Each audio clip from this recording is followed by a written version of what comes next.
Bus dispatch. Yes. Are you familiar where Progress coincides with Albion Road there in Strongsville? Yep. Yeah, just across the street from Progress, the building, there's a car that's smashed up against the building. I didn't go up to it because I was on my motorcycle. This is Mackenzie Shirilla sitting in the back of a police car just hours after prosecutors say she intentionally drove her vehicle into a building, killing her boyfriend, Dominic Russo, and his best friend, Davian Flanagan. During the early morning hours in Strongsville, prosecutors say Mackenzie Shirilla drove nearly 100 miles per hour before crashing into a brick wall, killing Dominic Russo and Davian Flanagan instantly. Investigators pointed to the fact that Mackenzie was wearing her seatbelt while the two victims were not, along with data showing no signs of braking or swerving, as part of their argument that the crash was intentional and not an accident.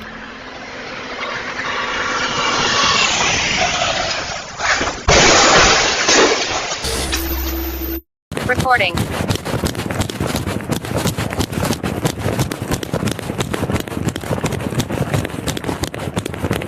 Recording. Mounted. Wi-Fi connected. We gotta bust the window out. So wait, it's all over the world now that Today Show is like national news?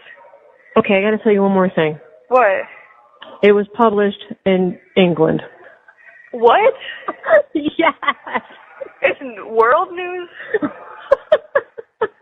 I think the Daily Mail just publishes it in all their publications, but yeah, the UK. It's on the Daily Mail? In UK. Maybe Kim Kardashian will reach out herself. That's what I'm saying. I'm hoping. This was Mackenzie Shirilla bragging about going viral after taking the lives of two innocent souls. Those words will forever haunt her, because Davian's sister, Davian Flanagan, isn't letting it go.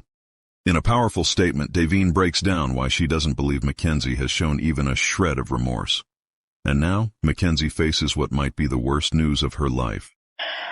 But the fact that she's over here, laughing and finds it funny that she got caught up, right? She got in trouble with what she did. And, the evidence points towards her killing two people on purpose. I mean, I don't think it's funny. This pain that she's unable to feel or whatever and thinks is so funny is something I have to live with for the rest of my life. The Russos have to live with for the rest of their life. Friends and family of Davian and Dom have to live with for the rest of their life. Tonight on UTUBE Streets, we're breaking down the new Netflix documentary The Crash and why many people believe it portrays Mackenzie Shirilla as the victim instead of focusing on Dominic Russo and Davian Flanagan. We'll also be joined live by Dominic's sister, Christine Russo, from Big Sister Unhinged, to talk about the case and the impact it's had on their family. UTUBE Streets, let's go. Yeah, baby.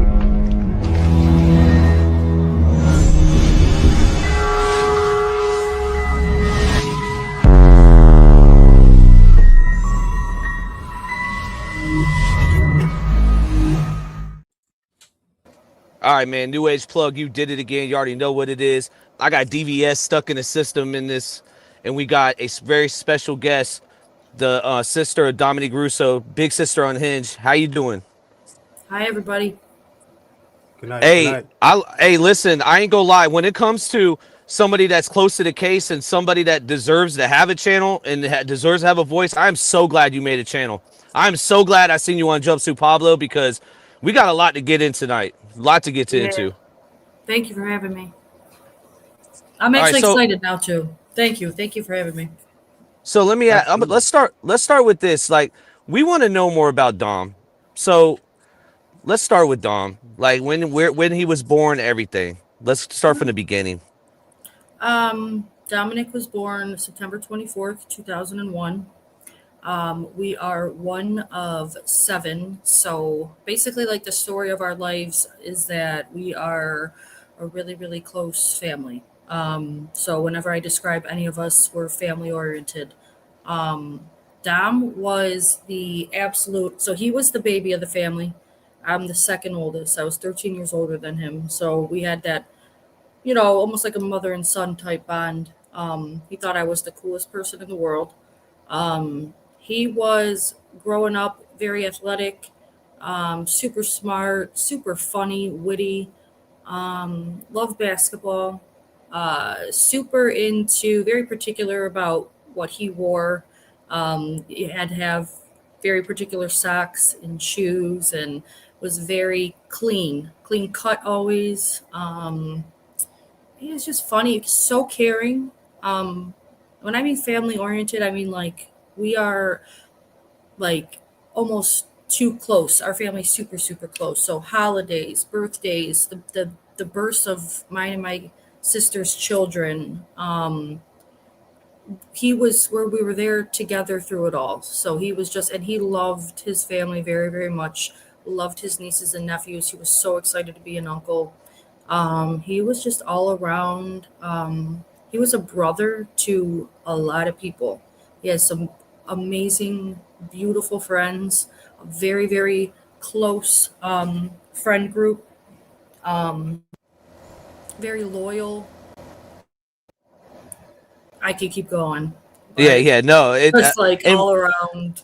He was very talented when it came to music. When did he start doing music? Because we heard some songs, and I ain't gonna lie, him and Davion, they both had some talent.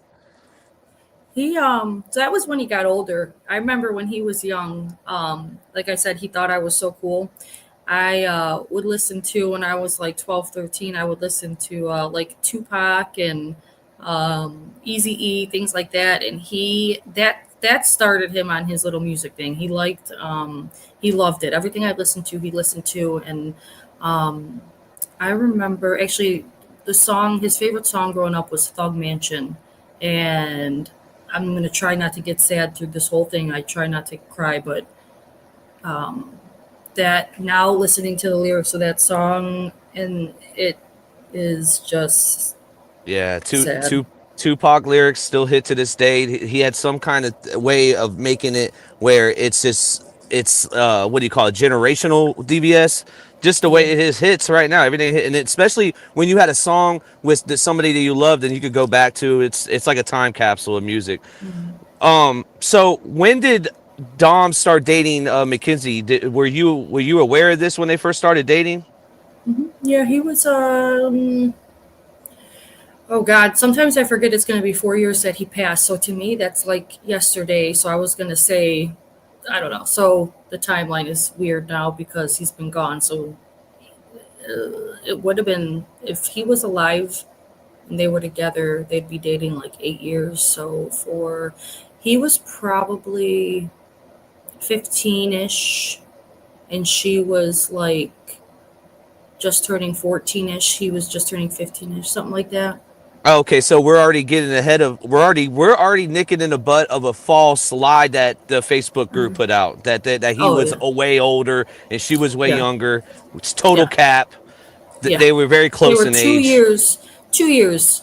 And I've heard people say 18 and 13 and you know the internet, but yeah, it was about 2 years and it wasn't a weird thing at first she was wanting to get with him, right? And he wouldn't give him the time of day. Yes, that's correct. She chased him for a while. When I first met her, go ahead. So I didn't mean to cut you off. I'm sorry, but I kind of wanted to know, do you think that it was genuine by her pursuing him, or was there like an agenda other than love? She actually, I've been with this movie, the documentary that came out. I watched it in January. I got to preview it. Long story short, I've been trying to watch it here and there because I have to talk about it tomorrow in my life. And so I'm trying to, but I keep shutting it off. But today I noticed that the parents even said themselves, they're disgusting parents. They said, I agree with you. It that. was about the money. Yeah. So they literally said something like, oh, it was he had money. That kid did financially not hurt for set money. off. Yeah, financially and set she off. liked that. She was prostituting. So that was all about pretty soliciting in a sense. And I asked that because even so, like, she's so concerned about being on the news, having, I guess you could say, clout for whatever this may be, however she tries to turn this around, right? But it seems like she's trying to profit off of this, and this seems like this has always been her agenda. It doesn't seem like this just happened. Well, It seems like this is something the initial intent, yeah, that Dom had money is cap, because what she just said right there is proof that Mackenzie Shirilla was actually selling her vagina. Like, there's proof of this. She has text messages where she received money, and it was more like, I think she did images too, but dude, Some honestly, about her feet too. Yeah, some kind of feet fucking yeah, thing. Yeah. for sure. For sure. But yeah, no, I'm glad we talked about that, because at the age gap that they try to push, that's what we're trying to get through tonight, is all the people that's in between that doesn't understand that the intent that Mackenzie Shirilla had in this whole case. So yeah, and that's why I'm doing this too. This is 100% why. And I'm so glad that you're doing this and helping me. I get that's one of the big things. So yeah, the age was not weird.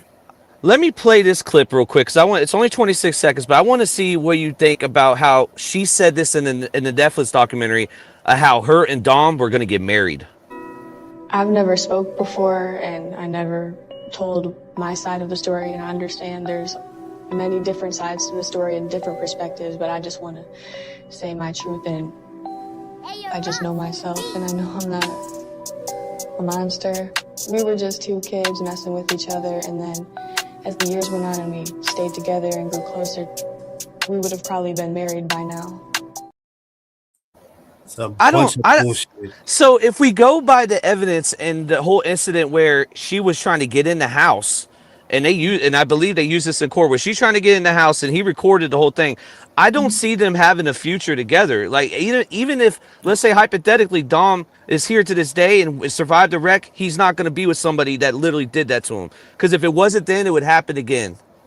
He was steady. That's why she did it. So he was steady breaking up with her over the course of, and this is, the public doesn't hear it all, so I'm glad we're doing this in one spot. So he was steady breaking up with her it had been going downhill for, let's say, 8 months, a year. Like, as soon as they moved in together, it started going downhill. So I don't know if you guys have been in a toxic relationship, or like it was going, me too, and I know exactly what happened, and we know personally. So he had been breaking up with her on and off for a year, and it got real bad the last 6 months, then few months it was starting to get worse and worse, up until she tried to crash the car with him in it 2 weeks prior. I don't know if you guys knew that too. We were going to ask you about that, because that has been a thing that people have been talking about. Because they spun that. They said that Dom tried to wreck the car at that time.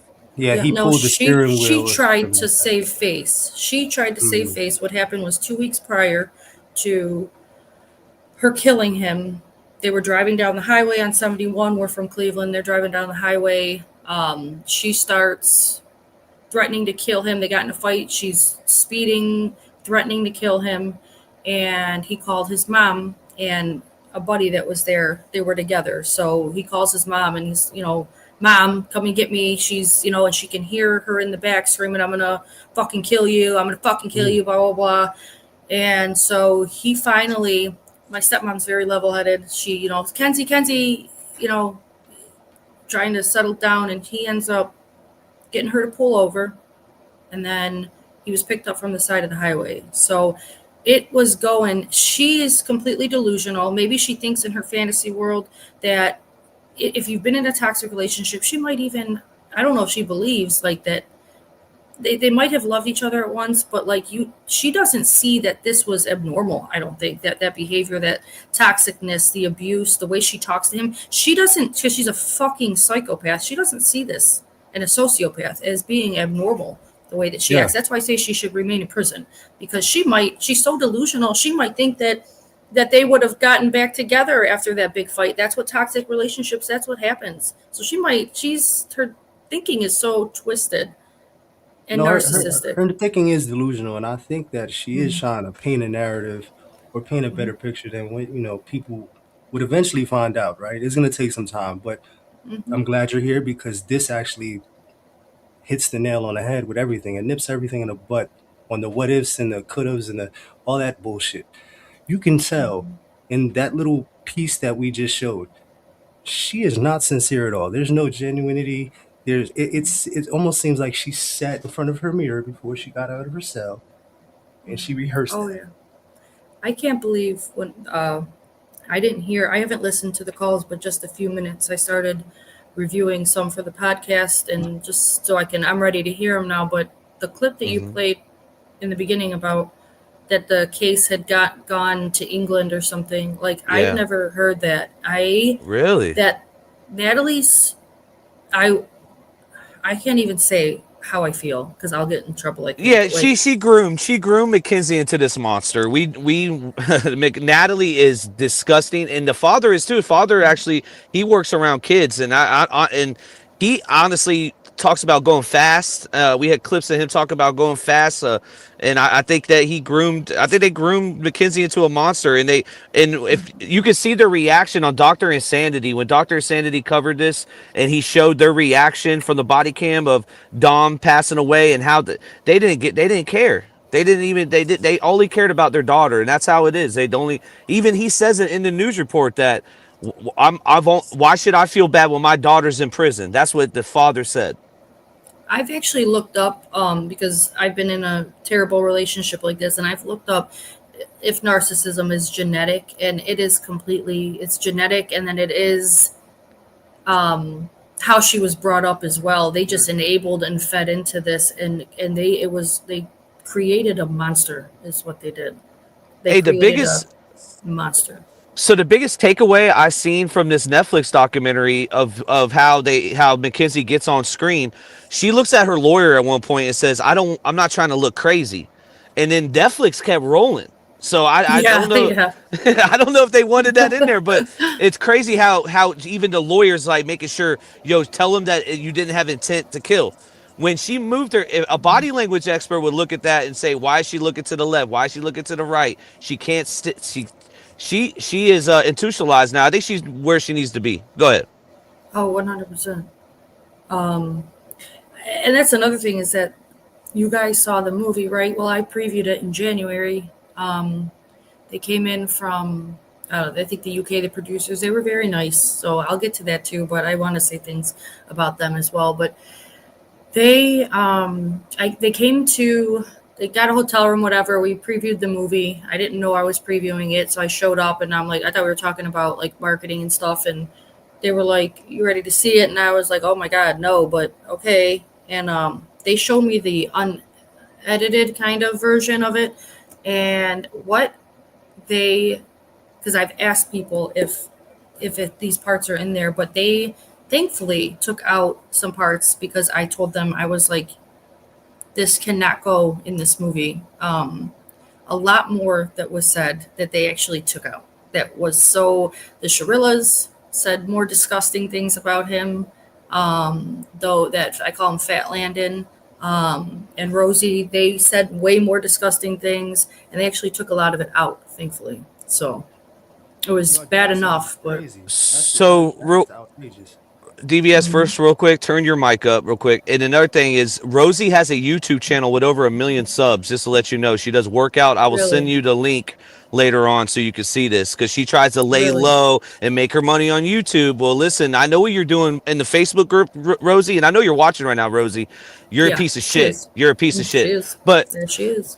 But let me ask you this. So Dom's grave, right? Somehow a fire happened. Can you explain because they have so many theories on this. It's unbelievable. Go ahead. Well, who's they? Well, the Facebook thing? Yeah, okay. Facebook. Yeah, go ahead. All right. I don't even want to mention that name, by the way, because I don't want people looking at it. I don't want to give any attention, no attention to the Shirillas, McKenzie, or any of them. So the cemetery. Long story short, when Dom passed, my dad came home one day, he was crying. You could only imagine. He says, Christine, it's a big pile of dirt. I said, we'll fix it. Next day we just went to the cemetery with 500 things of flowers, a big, huge ivy tarp, plaques, pictures, like thousands of dollars of memorabilias, his pictures, solar lights. We did it up. We made it so big and so beautiful. You could see it from a football field away. When it's dark out, it lights up. You could see it from 100 yards. Like, it's the most beautiful sight. And and we spent a lot of time there too, to pass time and help with the grief, and just we were there all the time, and we still do. Actually, I'm supposed to go tomorrow. We're going to be redoing it, and I have a GoFundMe. By the way, if anybody wants to contribute, we're redoing the whole entire thing. But basically, drop the link over GoFundMe in the chat, please. And remember, guys, her channel is at the top. Click the link up at the top in the chat. That's her channel. Subscribe to Big Sister Unhinged. Sorry, that was a tongue twister. Go ahead. Yes, thank you. But I'm supposed to go tomorrow to redo it. But so it was approaching the most beautiful thing in the world. People, actually, I call it like keeping up with the neighbors, because all the graves around Dom's, like all of a sudden they had to start keeping up. It was like they had to start doing more for their loved ones. But so it was going on it was in June of 2023. It was going on his 1-year death date, and we're trying to make it look extra beautiful. We're really particular about the cemetery and his grave. We're going hard, trying to make it extra beautiful, because everyone's going to be there. We'll have, we have 50, 60 people there sometimes. Have parties there, put up tents, things like that. So me and the family, we're making sure it's nice. I get a call one morning. I'm at my sister's. I get a call, and it's my stepmom, and she is screaming like I thought somebody died again, screaming at the top of her lungs. I thought somebody else died. And she said, get here now, get here to the cemetery.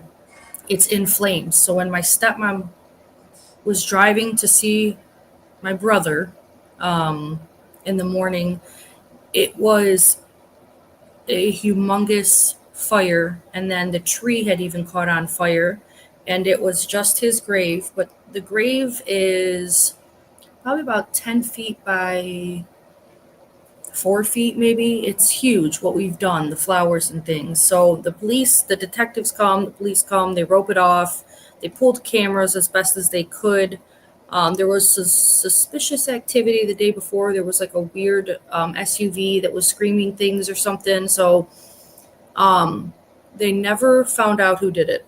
There wasn't a video that like looked close enough. Now just everybody knows we have plenty of cameras up at the cemetery, but it was completely burned down, and we never found out who did it.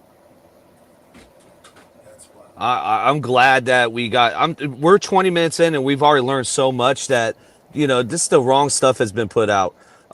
Really? Yeah, yes, because even on the other side, they were saying McKenzie might have something to do with that. So we were just trying to make sure we get the facts right. Yeah, no. Because I'm doing this. Okay, so let me ask you this: so after the crime happened, McKenzie didn't get arrested right away. She went out and was going to live her life. It seemed like she went to party. She went to a Halloween party. Do you think that the intent of when she was dressing up as that costume was to throw shots at Dom and Davion? Her intent? Yeah, because she went out for Halloween that year and literally dressed like a skeleton or something. It was weird. I thought it was an accident, you guys, for months. I actually had her at my house a few weeks after she killed my brother. I had her at my house for he would have been 21. We had a humongous 21st heavenly birthday, and her family came. Natalie, Steve, her sister, she came in a wheelchair.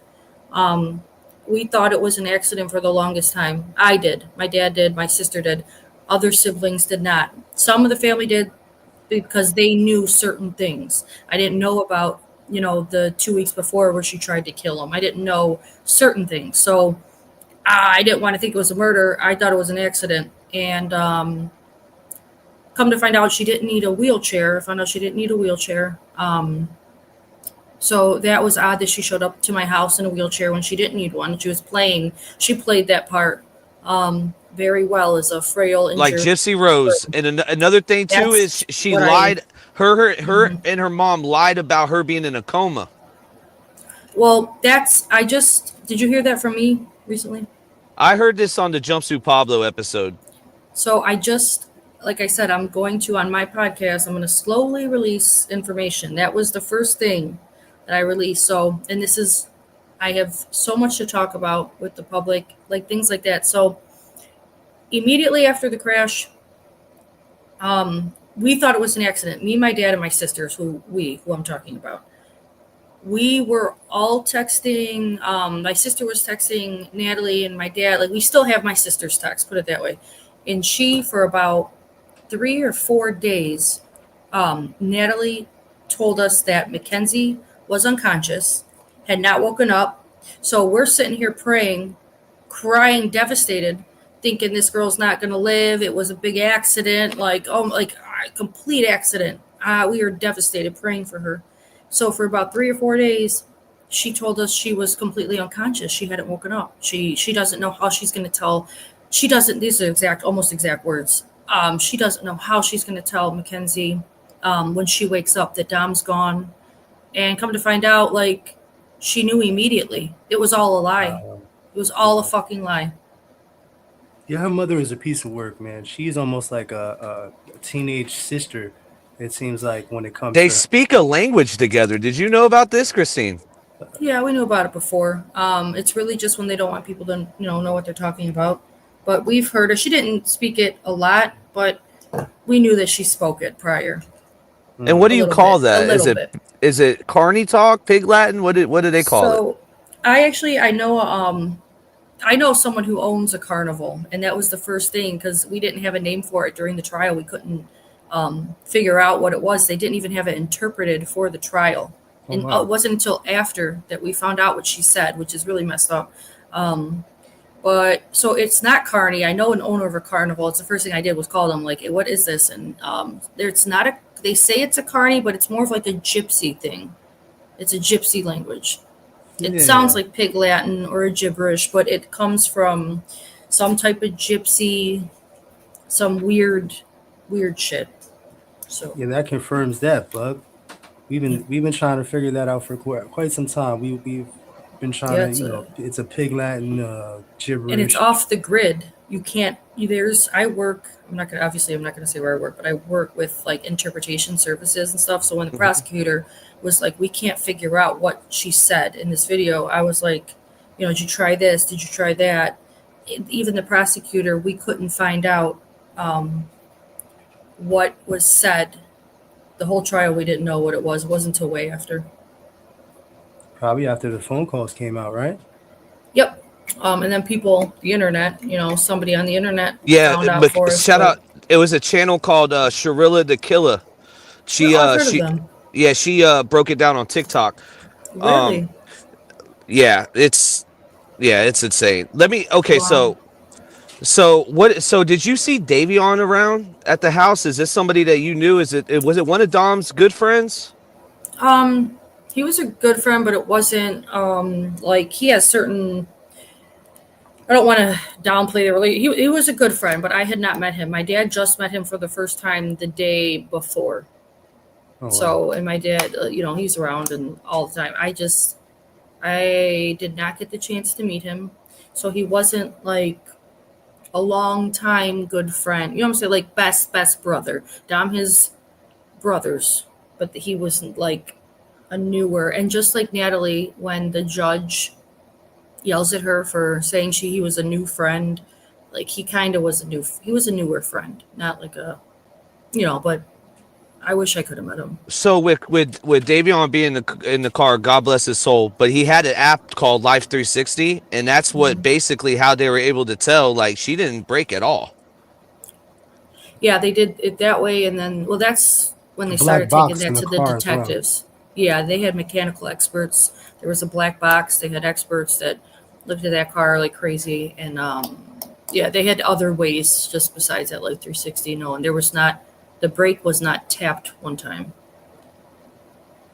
Red flags. Acceleration. It was only acceleration from what I remember, because I remember we were looking for hazards, if they had anything indicating on the black box where there hazards, was anything, anything like that, blinkers or anything like that. No, it was just straight acceleration. Are you guys from Cleveland? No, actually, it's funny. So Plug is from Florida, and I'm from Florida. Hey, but Ohio's our little nephew. Like we look at Ohio and Florida very similar. A lot of crazy people come from there, both places. Yeah. So I don't know if you're going to ask me about the street, but I just want to throw out there that the bullshit with that she passed out at the wheel. if the street itself, it's hard to explain. I'll try to explain it, but unless you've driven down it, so the street Prospect, right? Is that the name of it? Prospect? Prospect was by Progress. his house too, but it's called Progress. So it goes like this, Like a right? snake, like a S almost. Yes, and you can't maintain going. Let's say you're going 35, 40. You can't maintain. It's like you need to. You're whipping it. If you go 35 or 40, it feels like you're whipping your car because the curves. There's so many bends, right? So for her to be going, if she would have passed out, and trust me, guys, I tried to give her the benefit of the doubt for the longest time. If she would have been passed out, she would have went left or right, or Dom or Davion would have, supposedly she passed out. Dom or Davion would have, grabbed the wheel or, crashed it beforehand. You have to maintain complete control of that car on that road. And that's going like 35, 40. It feels like you're whipping it. You have to be in complete control to even drive down it, and going 100. It's impossible. It's ridiculous. Let me ask you about so the way the Netflix documentary presented that Dom had a lot of friends, but the friends they chose, you were saying, was something of the sense of these were Mackenzie's friends. Yep. Glad you brought that up too. So, and actually today, I call her Techie Becky. I'm trying to find a name for her. Shout out to Techie Becky right now. Salute Techie Becky. Yeah, come on up, Techie Becky. You're the shit, man. You're killing that it. Name. That's fine. You're killing it. She's in here. We should try to invite her to talk too. But she found today. So in the case files, Mackenzie actually. So my thing is the Netflix. They brought these kids on, and these kids have posed as Dominic's friends since this happened. They all say they're Dom's best friends. They are not Dom's friends, you guys. They are like Kenzie's junior friends. JLRs going on here. What's going on, man? Oh my gosh. You don't know about JLR, but yeah, that sounds like a JLR move right there. But they'll be like this. Yeah, I was Dominic's best friend. But yeah, he was the biggest petty drug dealer. And you're like, no, you weren't his friend. You're just saying that so you can try to talk shit and have people believe you because you're Kenzie's friend. And he has from day one pretended to be Dom's friend so he can sway what people think. I think we heard about this guy. I think Mackenzie's spoken about him on some phone calls. Yeah, a lot. You want to know my opinion on him? That's Bubba, right? You're talking about Bubba? Yeah, Fat Bubba. Okay, so Bubba, I think his intention was to have a relationship with Mackenzie. The way that he was riding for her was very, right? DVS, does that something? You don't go that hard unless you're trying. Come on, man. You're trying to get in there some way, somehow. It's like he was going above and beyond, and I didn't understand the loyalty behind it, other than there was some other agenda. Becky actually found, I believe that. And you know what? You're not the first to say that, actually. I have heard somebody close to us, like a family member, somebody's mentioned that. They thought the same thing. But Becky found in the case files, this is what's said. I'll read it to you right now. You want me to read it? I'm so happy she found this. I'm like, this is freaking gold. So I've been saying these are not, and even that Fat Bubba, he went on my YouTube and was talking all this craziness. I didn't know Dom. He knew Dom better. Dom didn't like crazy things. I'm like, who? Do you even know who I am? I don't know who you are. And so she found this today. This is what Mackenzie texted Dom, and this seals the whole. I'm so happy she found this. This is what it says. Okay. This is what it says. Bubba needs to sit his ass down before you go. Go ahead. This is okay. So this was delivered on, and this is from the police, July 10th, 2022. Mackenzie texts Dominic and says, "You barely know Rosie or Bubba," right there. So, and I posted that today on my Facebook and my TikTok and my YouTube. So from the police, had all their texts from Mackenzie to Dom. "You barely know Rosie or Bubba." This was sent on July 10th. Interesting. I There love you it. go. Yeah, no, he's a he's a fucking piece of shit. So sorry, he is. yeah. There you go. That's like, listen, I tell you, YouTube. I can see you going really far in true crime because you're paying attention to all the details of this case. And listen, there's so much that people have said you know, they never seen that video of the actual surveillance of McKenzie. You don't see brake lights. All you see is No. McKenzie going straight. And then if this is the main thing too that people forget, Mackenzie Shirilla was the only one that was wearing a seatbelt. Yes. Yes. Thank you. How about this? You ever think of this too? Why did they had mushrooms that night and she had a scale on her. I always said, why did she have the mushrooms and the scale on her body, like tucked in her shit? I just didn't make sense to me. Like it was almost like she knew she was going to use that as some sort of, or going to get pulled over, or cops were going to be involved. Like, why was it already hidden? You know what I'm saying? Like, if they were at a party and had mushrooms, I would have thought you would have put it in the trunk. I don't know. Like, why were they all shoved up in her shit? I thought now was that weird. you say that, it makes me think that maybe she would have tried to blame it on the hallucinogens, or maybe that she was having an episode, if that might have been something. I don't know. She seems diabolical to me. She's as stupid as she is, she's pretty smart as well. I hate to give her the credit. Exactly. Natalie's a psychopath, and it's went down to McKenzie into a different form. But Natalie is. If you hear her on the calls, don't say nothing. She got her ready for this before she even got into the cell. Like she's very, very strategic of what she tells McKenzie on them calls. That's why I said the second this happened, the second that this happened, they started their cover story in trying to cover this up. From, like I said, she lied to us for 3 or 4 days and said she was unconscious. The only reason she would do that was she was getting their story straight. So, yeah. Yeah, that's crazy. Some of those calls, I know you haven't listened to them. It would be hard to, because it's going to piss you the fuck off. Yes.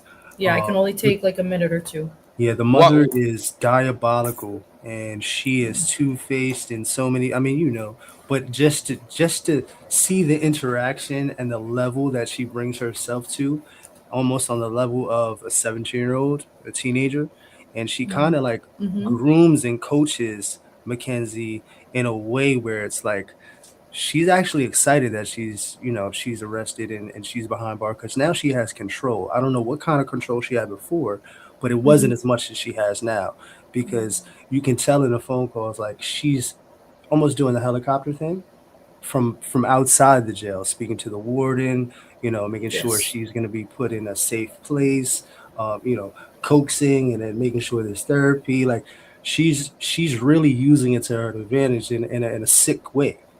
Yeah. The most important question. With her. Yeah, it is. Oh yeah, no, for sure. They're more like sisters. They're not really like. There's not a mother-daughter relationship there. Oh, for sure. But the most important question for you is, and I think this is like, to me, this is, do you believe justice has been served? No, not at all. Yeah. She got 15 years. She has 10 left. Didn't know. It was so devastating. So like death, like beforehand, like I said, I don't know if you guys have siblings or kids, but like this man just like I know you guys probably hear this a lot, like it sounds like a cliche, but like it destroyed us from in every aspect of our life. Like it's so we'll never be whole. Like, so the fact that she can walk in 10 years, possibly, like I doubt she'll get out after her first or second, but like hopefully not. But like even if she got out in 15 years, like she ended Dom's entire existence here. And I didn't get to say goodbye, like ever. I'll never be able to say goodbye, like just gone. It's it's bad. It's really the last thing you think of. It's not something that I would even think of, because it's that's your little bro, And you're not expecting something like that. And the fact that she was with you guys after this happened and really like sat with you, probably ate with you, right? And all that craziness. Like that is the ultimate betrayal, and Evil. Yeah. evil betrayal. And on top of everything else, that has to be the icing and the cherry on top.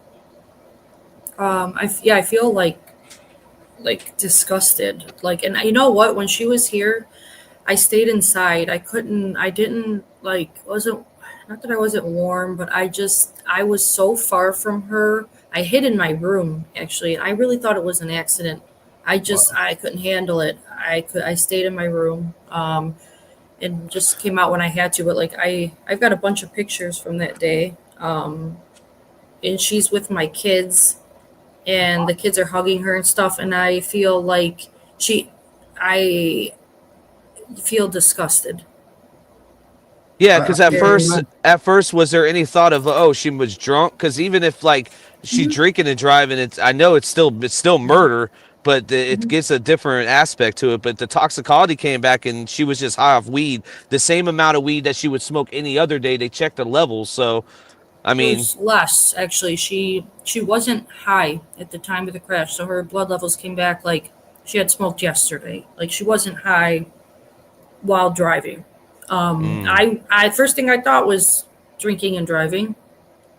I mean, you don't ever think that your baby brother's going to be murdered by a psychopathic, 80-pound whore. I'm sorry, watch my mouth, but no, that's what she is.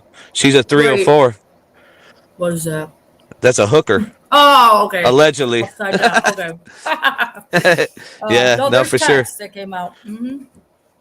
But no, yeah, we definitely seen it. Yeah, we were on top of that, and it's really, really hard for Davion's family because they got called, like they were calling. I don't know. I don't know where the term came from, but they were calling him cargo. Do you remember this?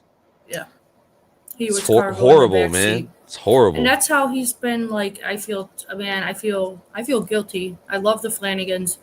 I feel so guilty. Like, it's, if it wouldn't happen if he wasn't with my brother. So we feel really guilty and terrible. I feel the girls, especially because, they were adopted, and like that was their older brother that's going through foster care and stuff, or, as siblings, they've probably been through a lot. And I know siblings, that's all you have are your siblings. You know what I'm saying? Like, and I couldn't imagine going through what they had went through. And I know how close me and my siblings are, so my heart breaks. Well, my older sister was almost like I had two sisters, and they were like mothers to me. I don't know if that's how y'all's relationship was. Yep. 100%. Exactly. I changed his diapers. I taught him how to walk. I woke up with him while he cried at night. I picked him up for the weekends. When I started having my kids, I'd pick him up and he'd spend the weekends at my house. Like I had visitation with him. That's exactly the relationship that we had. And Rosie not speaking to police, is that something that like gets talked about? Because why wouldn't she just she's been, I don't know, I don't get her. I just don't get it. She, again, right away was the only reason why your friend wouldn't speak to the police is because you were hiding something. So she took the easy way out and didn't, dodge them. But that's the only reason. That just made her look more guilty, And that's fine. She was, found guilty anyway, so nobody needed you anyways, Rosie. But yeah, that's just, it was talked about in the trial. I believe it was brought up. I have a really bad memory sometimes too, especially with the trauma and everything. Sometimes I forget things, but I forgot what her excuse was. Now, there was one appeal that got denied, but she did file a new appeal. Mm-hmm. And as long as you guys are there, she's going to have a bumpy road down the years. Even if that's 10 to 15, she thinks she's going to have no victim impact statements. It's going to be a big. She's in for a long road. I would have, and I hope she hears this, and I hope her mother hears this, because this is my intention with my podcast, is to protect my brother's image, because he's not here, and to defend him. So I would have, and trust me, I influenced the entire family, but like, if she was admitted what she did, was truly sorry, had remorse, showed remorse, got right with God, got right with us, my dad just wants to know what happened in the car. That's all my dad wants to know. We know she did it. He just wants to know, like, deep down, he wants to believe Dom was sleeping. He really wants to know what happened in the car, but, like, to just end the lies and admit what you did, get right with us, and stop letting that page, those Facebook page, they started that. It's in one of the calls. I did hear that. That page was started. She asked Natalie to start that page. And in that page, they do nothing but talk terribly about him. The weirdest, craziest lies. And she's sitting there and allowing, they're doing this. They're behind it. And Mackenzie's behind it. If she wasn't doing things like that, like, maybe we would have left her alone, and, hey, Judge, I don't know, I swear to God. But now, the calls exposed her. The calls exposed her. Phone calls to prison. Salute to you. It's a couple. Salute to the couple that exposed McKenzie. Because without the calls, we would think, in our, like, we wouldn't know what she's saying. But she's going on there celebrating that she's getting clout. This is all about clout for McKenzie. Her mind is very small. She's a full-blown lesbian now. She thinks she's some kind of shot caller. We interviewed her. Wow. We interviewed her girlfriend. Wow. Yeah. Wow. She thinks she runs. She ain't running shit. Really, I was thinking that she would be getting beat up all the time. I was hoping. They're her ex-girlfriend is on TikTok. Somebody put her link we interviewed her, put her link in the comments. But it's crazy. Really. I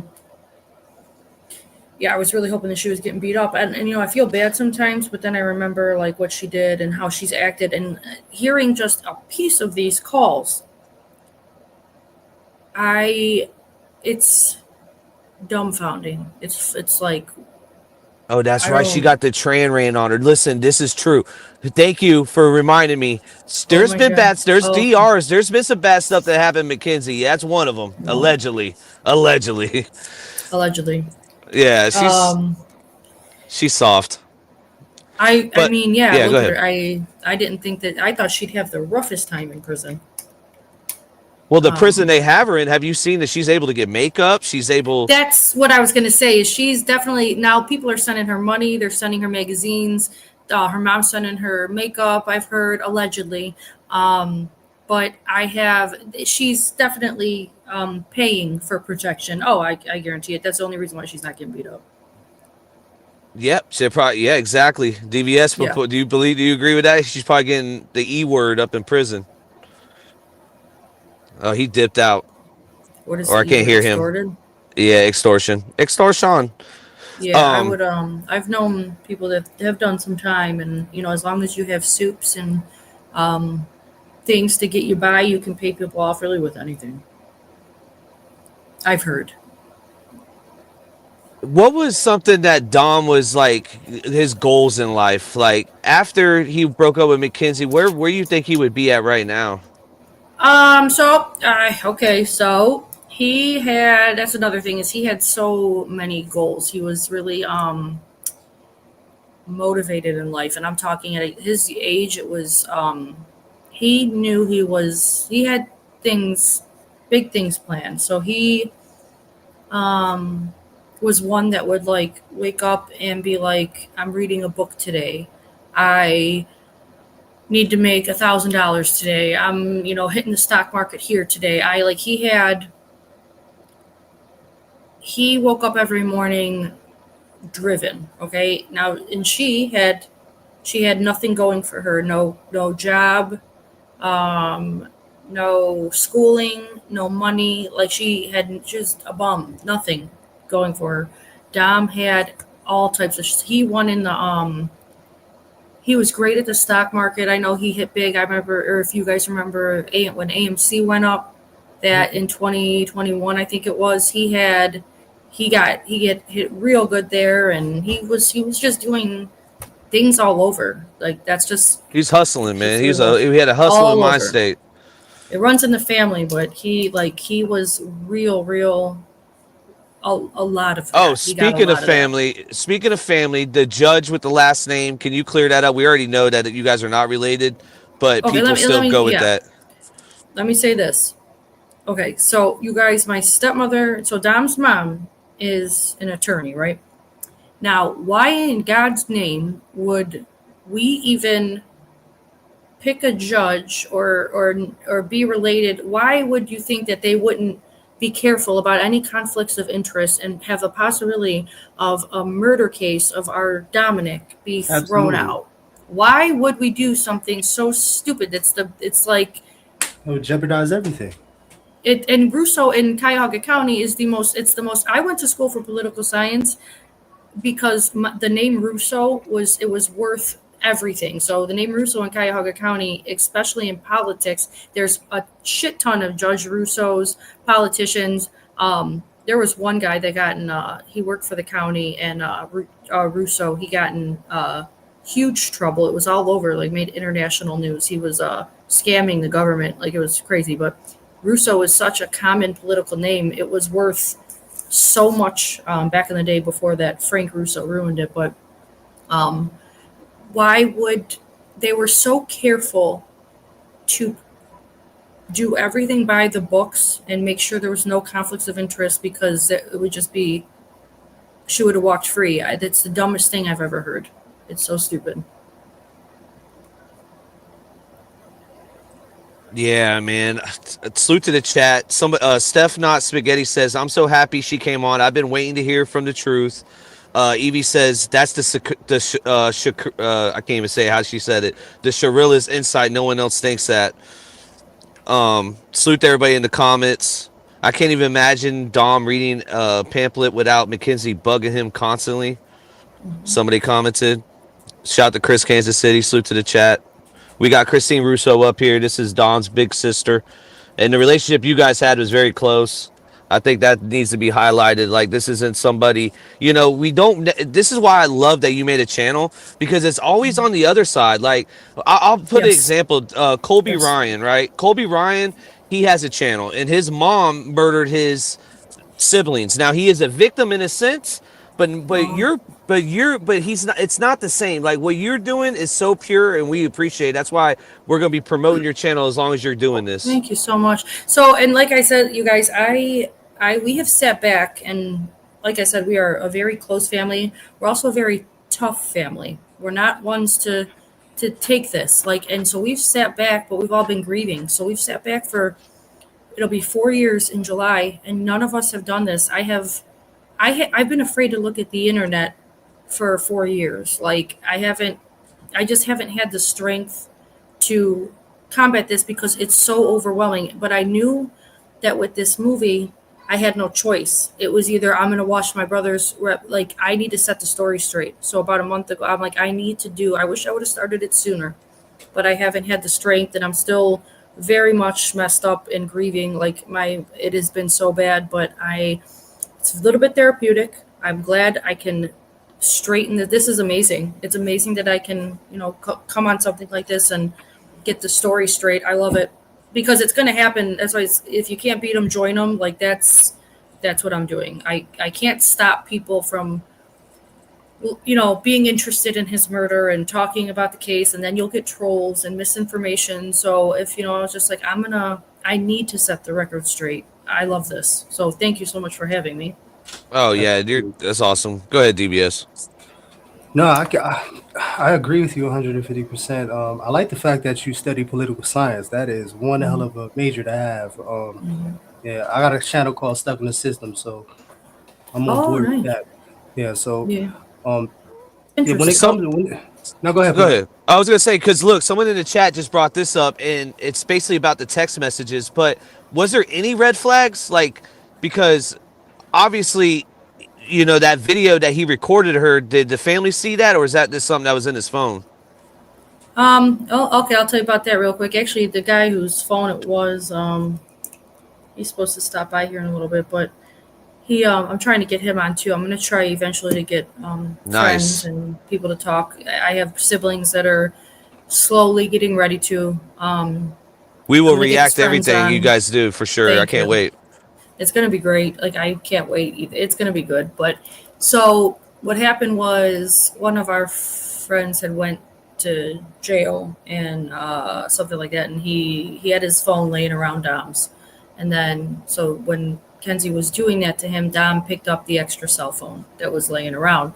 So when Dom passed, nobody knew it was there. It wasn't in Dom's phone. It was in somebody else's. So when he got out of jail and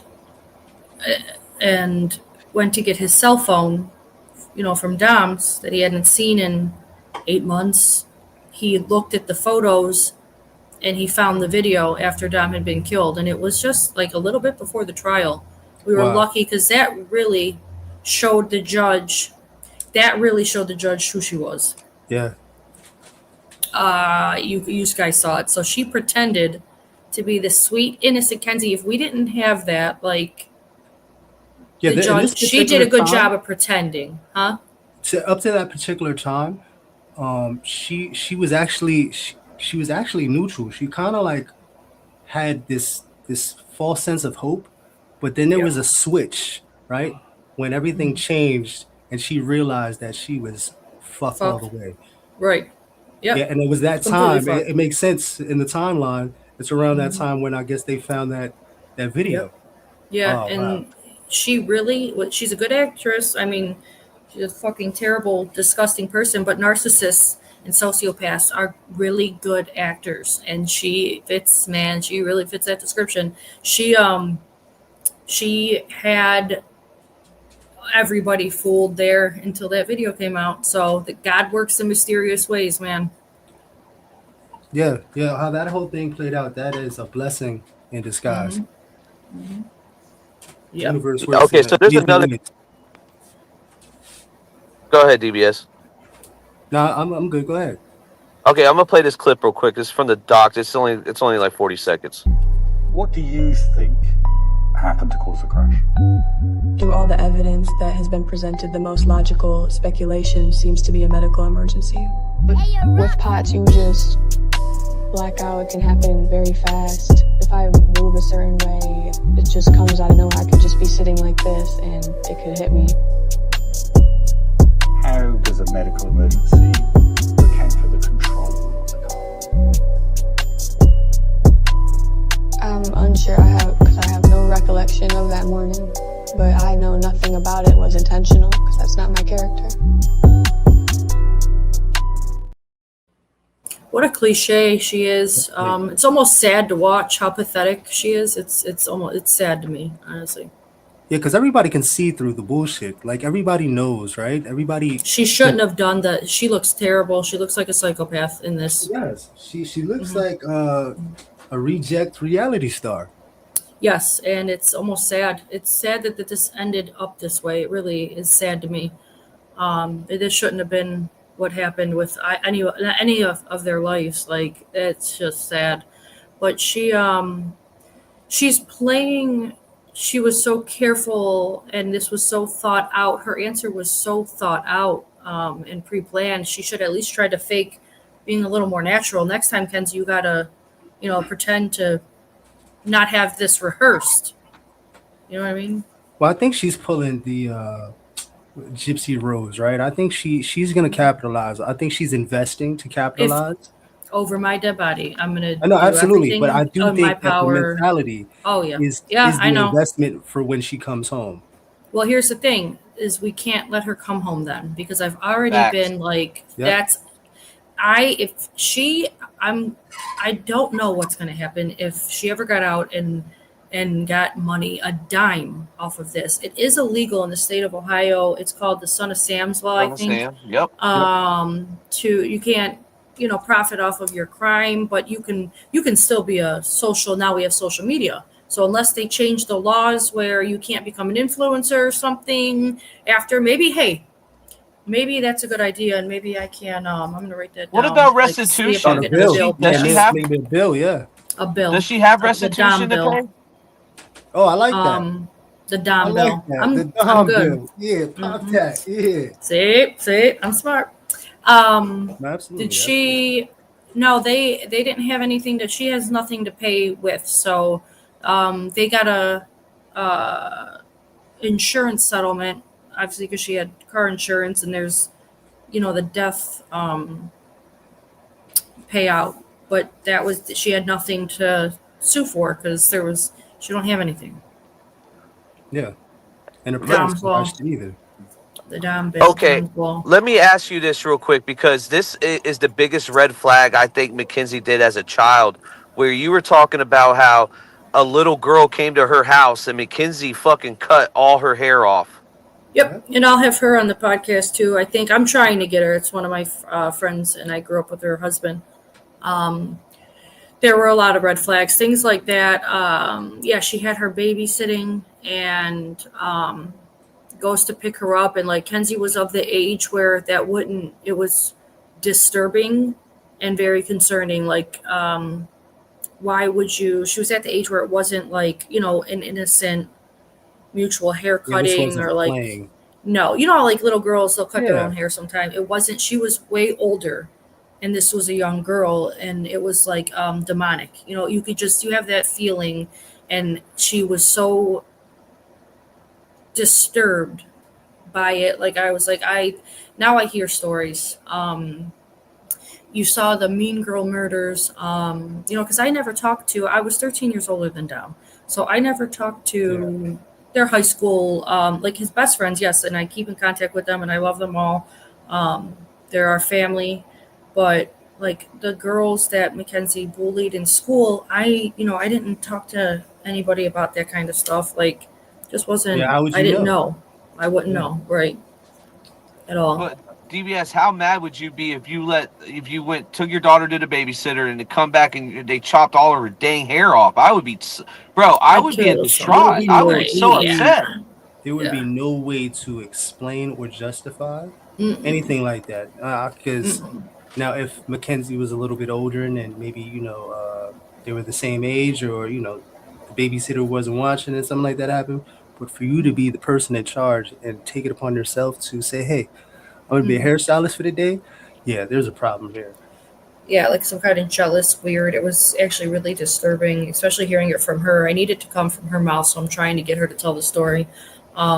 She says she's thinking about it, but yeah, my daughter had, my kids were born with this. They're half Arabic, half Italian, and her hair is everything to me. I don't know what I would do if someone did that. Like, That is sick right there. But that shows actually what kind of person she really is. I just have this. That's her hair. That's it behind her. Holy crap. Yeah. Holy crap. Okay, so I want to tell you this too. The dad and the mom do run that Facebook group, and the dad goes around under fake accounts, putting their little statement. That's like a big long paragraph of some weird name, dude. And I don't know. Just be aware that it's the parents, and they're just trying to get they're looking for clout. They're clout chasers.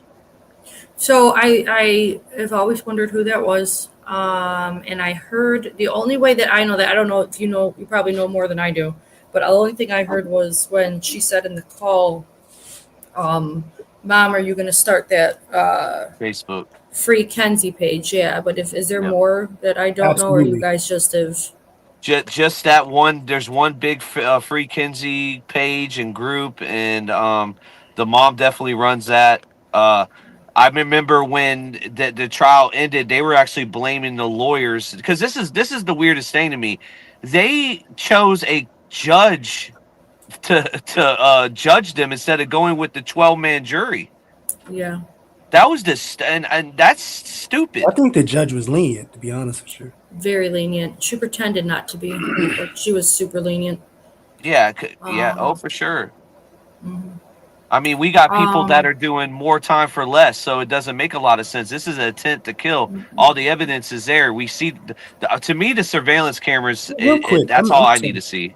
I'm sorry, Plug. So when is it that, not at trial, but like when they said, holy shit, Mackenzie is a fucking suspect? Like, when did they start putting things together? When it started to come and they're like, yo, she's the one that did it. Like, what was that piece of evidence that got her to be arrested? So my stepmom and a couple of my siblings, like they knew that this was intentional immediately. Like I said, this happened 2 weeks prior. They knew, like instantly knew it was her. But they're very like I said, she's an attorney, so was trying to be super careful.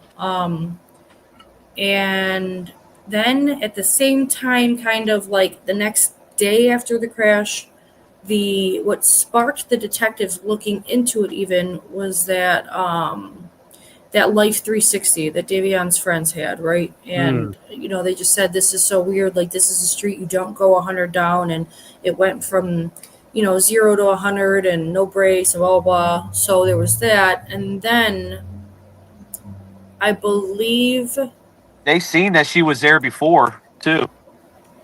Yeah, so she the had premeditated part.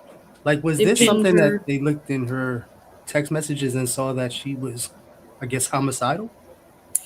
That's another thing, is they pulled the phone and stuff, and I would assume that had something to do with it as well. But it was, I honestly, what the final straw was, they just started building. They were very professional and quiet and started building the case.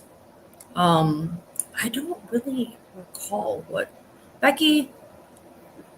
Techie Becky out there. Techie Becky, where you at? We need you. Salute to Techie Becky. Yep. No, but she can recall.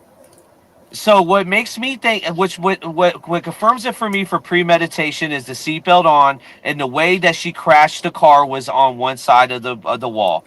Her side, if we see what she survived, I don't think it was. They say people that are homicidal or suicidal. I think her intent was to survive. I think this is a premeditated. She was convicted of this. It doesn't matter what I think. Go ahead, DBS. This goes to Ronnie too, because Ronnie caught it when we first started listening to the phone calls and following the case, for that matter. The thing that stuck out to Ronnie the most was she was the only one wearing a seatbelt. Now, I don't know, maybe I'm crazy, but in a mindset, right? If I wanted to take myself out and everybody else with me, I definitely would not put on a seatbelt unless I wanted to, really hurt the people in the car and have a chance of living. Yep. My take on it, and I did see a comment, I wanted to get to it, and now it just struck a reminder. So I believe that they got in a fight. I always thought that they got in a fight at the top of the street, something along the lines, because they had been breaking up. They were on and off, super rocky. I think that they had gotten in a fight, and it was something like, all right, Kenzie, don't come back with me or go home. You know what I'm saying? Leave me alone. And she just snapped. I really think it was. I don't know if I believe it was premeditated. Like that she had a whole, like, I'm gonna wake up at 5 o'clock and murder him, like, and Davia. Like, I don't. Well, I'm not gonna lie. I'm not a psychiatrist or anything like that. I've just been in the street and the system my whole life. If you listen to these calls, man, she there's an agenda behind an agenda behind an agenda, and it almost seems like she's that methodical, really, to do that. I don't know. That's just my take on it. Hey, you probably guys know her better now, like listening, because I haven't listened to him. You probably know her just as good. Like I listen. I'm telling you. DBS don't know his ass from his elbow. But let me ask you this. No, I believe it. Let me ask you. Yeah, I know. I'm just messing with him. No, not that. No. So hours before the crash happened, Dom did message, I believe, your dad as well, saying he loves him. Is that something that's not? I'm glad you brought that up. So that night, actually, I also texted my dad at 1 o'clock in the morning and told him that I love him.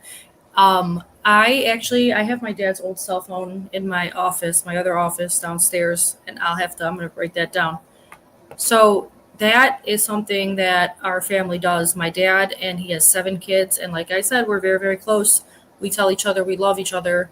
My dad texts us, I love you, son, or I love you, daughter, once a week or something at random, and we will do that back. That was completely normal, and not like the fact that he died a couple hours later. My dad, one of the things that haunts him to this day is that he didn't, he's sleeping and didn't text back. Like, fuck, but no, that is something that we do. And I'll bring to, just if anybody wants it proved, the trolls out there or anything like that, I'll show evidence. We do that all the time. I tell you It one thing, your wasn't dad me. sounds like he has a moral compass on him, and the way He's that a good guy. he raised y'all with that, with the you know, Mhm. texting the, I love you all the time. That's very healthy. That's good practice. Go ahead, DBS. No, yeah, I agree. One of the things that I'm grateful for. One of the last thing I said to my mother was I loved her before I last seen her, right? And it Wow. was always a practice, no matter what. And I had forgotten. I had to go back and say it, and I'm glad that I did. You know what I mean? So Wow. that's a wonderful practice to have. That shows Yep. that tight knit, real community, family orientated thing, man. That's the best. And honestly, it's like we don't know what's on the other side. I believe in, if you're a Christian, you believe in, on the other side, and I think there's something It's there there. too, but it Oh, just makes me yeah. think of like he got the text from Dom that confirms that, and Dom knows that your dad loves him right now. So it's like it's Yeah. almost good you got it that way instead of the other way, because just how that connection works. I don't know. Yeah, we believe strongly, and I know there's an afterlife. And actually, I don't want to sound crazy or anything, but like there's a video, and I reviewed one of them that you can hear somebody saying it sounds like a ghost saying, "She killed us." Did you hear that one? I did hear that. I did. So I Yeah, we listened, I covered heard that. it. It sounds like Dom, right? And I'm his sister. I know his voice was so distinct, like that is, and Hmm. my daughter sounds like him too. Anyways, so it sounds like I'm right. So I have a house up on, I own a home on Middle Bass Island. It's a house up on in Not the too lake. much. We don't want no doxing. Oh, okay. Well, Okay, you're it's good. You're you have a good. hard time getting there, but Okay. um they it is there's a lot of, they say, haunted houses up there, and there's a lot of paranormal TV shows that go Hmm. up there, and I got in touch with their paranormal experts, and I just had them yesterday review the dash cam call, and No they called shit. it, yeah, they confirmed it was I'll tell you, they confirmed it's Get called the an fuck out of here. EPV. I'll tell you right now, I swear to God. Because I was like, I like to be sure about things. Like, I know there is, but like just to have that confirmation, and they do shows. They're actually really famous. They're all over TV. It is, hold on, it's a 419 number. They called it an here it is. It's an EVP, electronic voice phenomena. They labeled it. They gave it definition. Hmm. Um, it's a disembodied voice. It could be labeled as a voice heard without a visible source. Yada yada yada. But yeah, I got it confirmed by the Legit. experts. Well, Legit. and I'll tell you one thing: a spirit isn't going to say something out of spite. So for the Mm-mm. spirit to say that, it really happened, and she Yeah. and her spirit is trying to block it out and move on with her life without confronting her demons. Like you said earlier in this live, if Mackenzie Shirilla would have remorse and then show like that, she and us saying this is just going to help their acting. We can't even trust her at this point. We can't Never. even Man, trust she's her. cooked. You could tell by that I documentary. She has no authenticity in anything that she's fucking saying. It's Man, a I wrap. hope they do though. I really, even if it's even if it's an act, I really hope that by me saying that, that they stop letting people smear Dom's name all over and say bad things about him. If they're faking it, just as long as they stop. You know what I'm saying? I don't want. I hate that people disrespect his name. Um, so even if she was acting, I'll take that. Just, hey, you guys be quiet. Leave my brother alone. Like, you've done That enough. You stole his you life. you said that she was over at the birthday party. Now, how was that vibe like? Like, was it off? She came looking all frail with a blanket and in a wheelchair. Um, it was, so he died July 31st. His birthday September 24th. He would have been 21. It was that day. I had 50 people here. Like, it was a huge, like, and we were still recovering, like, with the funeral. So people were still coming over to, you know, be with us. And, Mourn. and like I said, I stayed away. She played with the kids a little bit, but she really played the part of a very injured person. But she didn't, come to find out after, she didn't need the wheelchair, and she was, at concerts a couple weeks later. Like, it was an act. It was an act. Yeah, I saw those Halloween pictures, man. She looked like there was nothing happened. That's crazy. And like, even like, you murdered somebody, didn't it run through your mind? Like, I don't know. I don't know what she was thinking, honestly. She is definitely on the spectrum of a psychopath and a sociopath. I just don't know where to classify her, but just I didn't see the end of the documentary, right? But somebody just put it up. She asked her lawyer, "Did I do well?" Right? When you gotta ask that kind of question, Wow. there's a fucking issue here, kid. Like Wow. you're still trying that. Come on. Wow. I So didn't this hear is that Big part. Sister Unhinged. Make sure y'all sub up to her channel. She's almost up to 3,000 subs. She's good. She's moving up. Y'all sub Yes, over there. thank you guys. Thank you.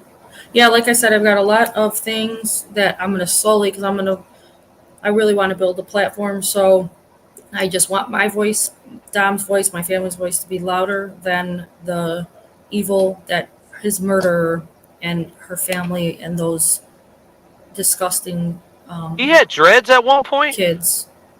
He had curls. We No, have so that friends was a that are Halloween straight, but costume. She He just had a showed Halloween costume what on kind of then or hair. something. Go ahead, oh DBS. yeah, Oh, okay, but this is a yeah, get her the fuck off the screen, please. So yeah. you know that she is getting makeup and she's full lesboed out. This Man, is she looks the prison horrible. update on fucking Mackenzie She Shirilla. looks so hardened behind that bullshit blush she had on, man. I'll Wow, tell so you. they're going in, and sorry for cutting you off. They're going No, no in worries. though, and somebody's in on her Instagram. Is this what's happening? Yeah, we're thinking it's Rosie. Wow. Rosie or Natalie. The truth. Hold on. See, this is what we do. So in the Wade Wilson case, our focus was the people supporting him. So it's the same thing with McKenzie. There isn't a lot of dudes that's public saying, "Oh, I fuck with McKenzie," or none like that. But it's a lot of behind the scenes of her family. That's why me and DBS, you want to tell her we actually. Jumpsuit Pablo gave us Natalie Shakrilla's number. I don't know if he brought this up on his interview. I didn't watch it all the way, but we fucking prank called the fuck out of Natalie. Oh my God! Stop it. Yeah, that was a wild one. Yo, can you take this picture down? Yes. I don't Did she? Sorry, man. Did she answer, or did you leave voicemails, or what? Oh my God, that's amazing. So we acted as two people that work for law and crime, and we told her that we were trying to interview her, and then we basically we fell apart. It fell apart. Yeah, he dropped the ball on that one. Did she Yeah. listen to it though? Like, was she going along with it? She was. She wants clout. Until we had sorry. So where we Wow. fucked up, Plug, was there was really no substance behind us working behind law and crime, right? We were saying we were journalists, and I guess she looked it up, and no such fucking people. So it kind of fell that's off. the thing. That's the thing. She recognized our voices because I could hear it. The Really? tone change. Wow. Because we covered Mackenzie Shirilla for about 6 months of going in on her. Like we have diss songs dissing her. We have Long Live Really? Dawn. We have What? a lot of music. Good. I gotta check you guys out. I never watched podcasts, and like I said, I stayed away from anything about Dom or anything. I stayed away from. So I can't wait to check you guys out. That sounds really awesome, actually. Yeah, I was at DBS. I was noticing that, dude. When you search in Mackenzie Shirilla right now, we don't come up like we used to because we haven't did any. You So gotta remember the documentary is gonna outshine everything right now. that documentary is trash, bro. I'm gonna be real. And no offense to you, Christine. I know you're in it too, right? Yeah. Yeah. I don't like how they portrayed Mackenzie. They left it open. There's no door open here. That the way that they did it, it was like, shut the door this is, here. We slammed Bro. that shit shut here. They were the doing pots. She does not have pots.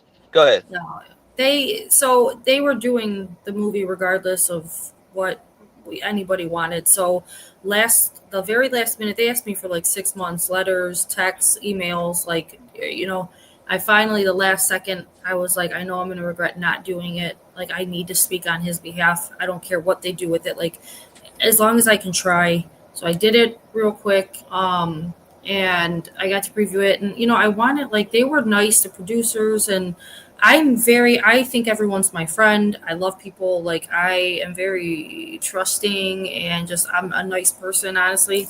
So, like, I always see good intentions. I think everyone has good intentions like me. And like, I saw it and I like, I'm like, oh my God, you know, they really maybe didn't care that Dom died. Like, or that they don't care that they may kind of let Dom look like a bad person in that, or like, I don't know. It's Like there was a continuance, like, oh, well, watch the next episode and see what happens, kind of thing. or yeah, and then like me, I'm like, no, she's guilty, so you maybe like, you know, I don't know, say she's actually guilty, you know. I like how they kept it rolling though and exposed her a little bit too. So I appreciate them doing that, but at the same Oh, time, yeah. Objective. they Yeah. gave her 5 minutes too many. Yeah. Yeah, they gave That's her a lot of time, but she needed it to show how crazy she was. That's awesome. Yeah. She really, I think, looks like I see clips of her and she looks, but then it's like, I don't know if I'm biased because I'm his sister and like, I know her and I know what she did. So I'm glad everyone else, she looks like a psychopath to everybody else. Well, she looks hard but she's trying to look soft. Like those eyes are showing the true, like, you know, Yep. face of her soul. And Steve is a cuck. Oh, is he? He is. Her dad is a cuck. Because look, when it comes to that language thing they have going on, remember DVS, they started that language thing in their household so they get around dad not understanding what they're talking about. So now it's translating into prison. We don't even hear the dad on the calls that much. She's like, oh, we don't. Your dad will he just spazzes out. He was so rude. So like I said, we thought it was an accident for a while, and up until she got murdered, they all, you know, stopped. Obviously we weren't going to talk to them like anymore, like could you imagine? But they stopped talking to us. And in the trial, he was so like, the last appeal, I was trying to open the door to the courtroom, and I don't know if I was walking too slow for him or something, but he came up behind it and like shoved it and like, you know, kind of jerk, like, you know, was being super aggressive. He's just he's an aggressive, I don't know, loose cannon. I think he's a weirdo. He's a crash out. It's weird. Yeah, super weird. Yeah, for sure. Well, I appreciate you coming up. We're like an hour and 20 in. Oh, wow. I don't know. Trying to think of anything else I need to ask you. I think I just want to know what I said it earlier. You know, you said, you know, about, are you satisfied about what the sentence you got? Obviously not. We were really, you know, the Bible says eye for an eye. Is that how you feel?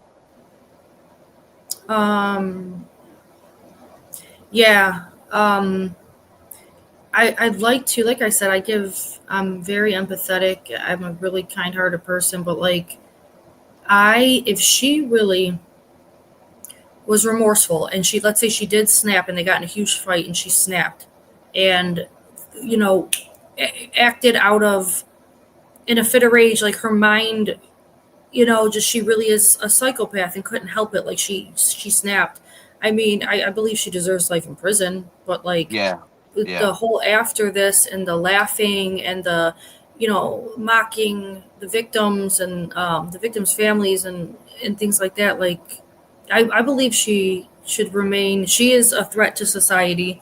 I believe she should remain in prison for her entire life. That girl, she is a threat to society. If she got out, I believe that she would definitely do something like this again, because everyone will just try to help cover it, you know, and enable her. And she would take in the clout. She'd make a TikTok. It would be hell. So Mackenzie Shirilla, they need to put her in a real prison. She needs to face constant, you know, we always say prison justice. It doesn't always happen like that, you know, and obviously if she's getting money and Natalie's paying her way through it right now. So I think, did we speak on restitution?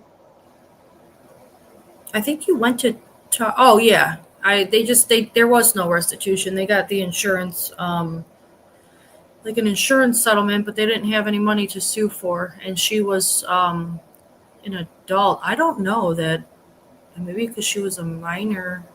I don't know. No, there wasn't restitution. Interesting. Just the insurance. Yeah, and I know Netflix didn't pay for her to be on there. Yeah, that's not what they Um, do.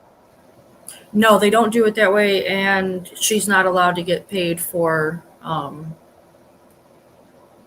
her, anything that, and she's not allowed to make money off the crime. That's what everybody's asking that. If I'd like if to start if my own Techie project. if Techie Becky's in the chat, drop the GoFundMe's too for everybody for yours, and Davion has one as well. His it's like a college fund for somebody else, I think, or like a sibling maybe. Yeah, they do. That's another thing. So on Monday, because I've been so busy, they do like a barber school thing. On Monday, I'm going to look into something like that and do. I want to start some kind of memorial fund for him and then sponsor little kids basketball teams, because I went to every one of Dom's games growing up, basketball, football, and my son's big in basketball, and I'd like to start some kind of memorial and then sponsor teams on behalf of Dom's team or something. So I'm thinking about doing something like that too. Yeah, But he was athletic. Dom Yeah, seemed he loved athletic too. Yep, Dom was. He loved. He played basketball every day of his life. I used to go to all his games.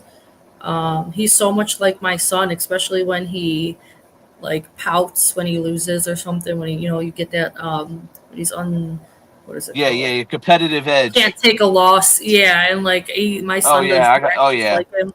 Yeah, yeah, yep, yeah. So it's my kids remind me of him a lot, and I just wish he was around to see them now. It's absolutely terrible. Yeah, man. I'm so glad you came up. I'm so glad you made a channel. It's really nice. It's like a great light over there. What you got going on? And shout out to Techie Becky for helping you behind the scenes. Y'all got a great pair going on. Great team. Thank you. Wow. She's going to be so happy to hear that. Yeah, she's trying to remain in the shadows. I'm like, no, I need you. Because she, like I said, I haven't paid attention to no Dom, no Crash, no nothing. I don't want to see anything on social media. I've been like that for 4 years. So Becky, though, however, has listened to it all, read all the texts. She knows the case in and out, where I'm like, I shut it off. Like, I just miss my brother, man. I can't focus. I don't want to hear it. I don't want to. But she knows everything about the case. And she's a very intelligent person. So us together, we're doing it. Like I said, So I'm so happy. police, Strongsville PD put out files, and you can get Bubba's interrogation. Everybody's. We reviewed them all too.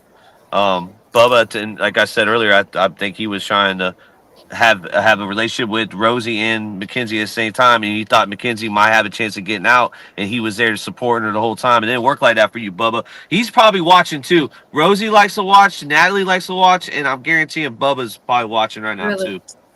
Yeah, they're he's chump. the nastiest comments on my it's like, first of all, I can say whatever about her. She murdered my brother, and they know Absolutely. it. They absolutely know it. So it's like, I should be able to say whatever I want about her, right? Yep. Yeah. I don't, and they can't talk about, them talking about us is, I don't know. I just, They didn't want us to link. Let me tell you, we got your back. We got your they're back. And probably, you got as Jumpsuit the- Pablo too. Yeah, he was a great guy. So I'm glad he reached out too. I'm so glad. Actually, yes, I'm really happy that he reached out, and you guys too. And if you guys want, I'm gonna try to network still and do as much as I can for a really long time. So maybe we could catch up again this time with Becky and come up with some new stuff. And like I said, there is so much that the public does not know. I'm gonna go over all the lies piece by piece of that movie, and Melly's got a good channel too. Do you know Melly?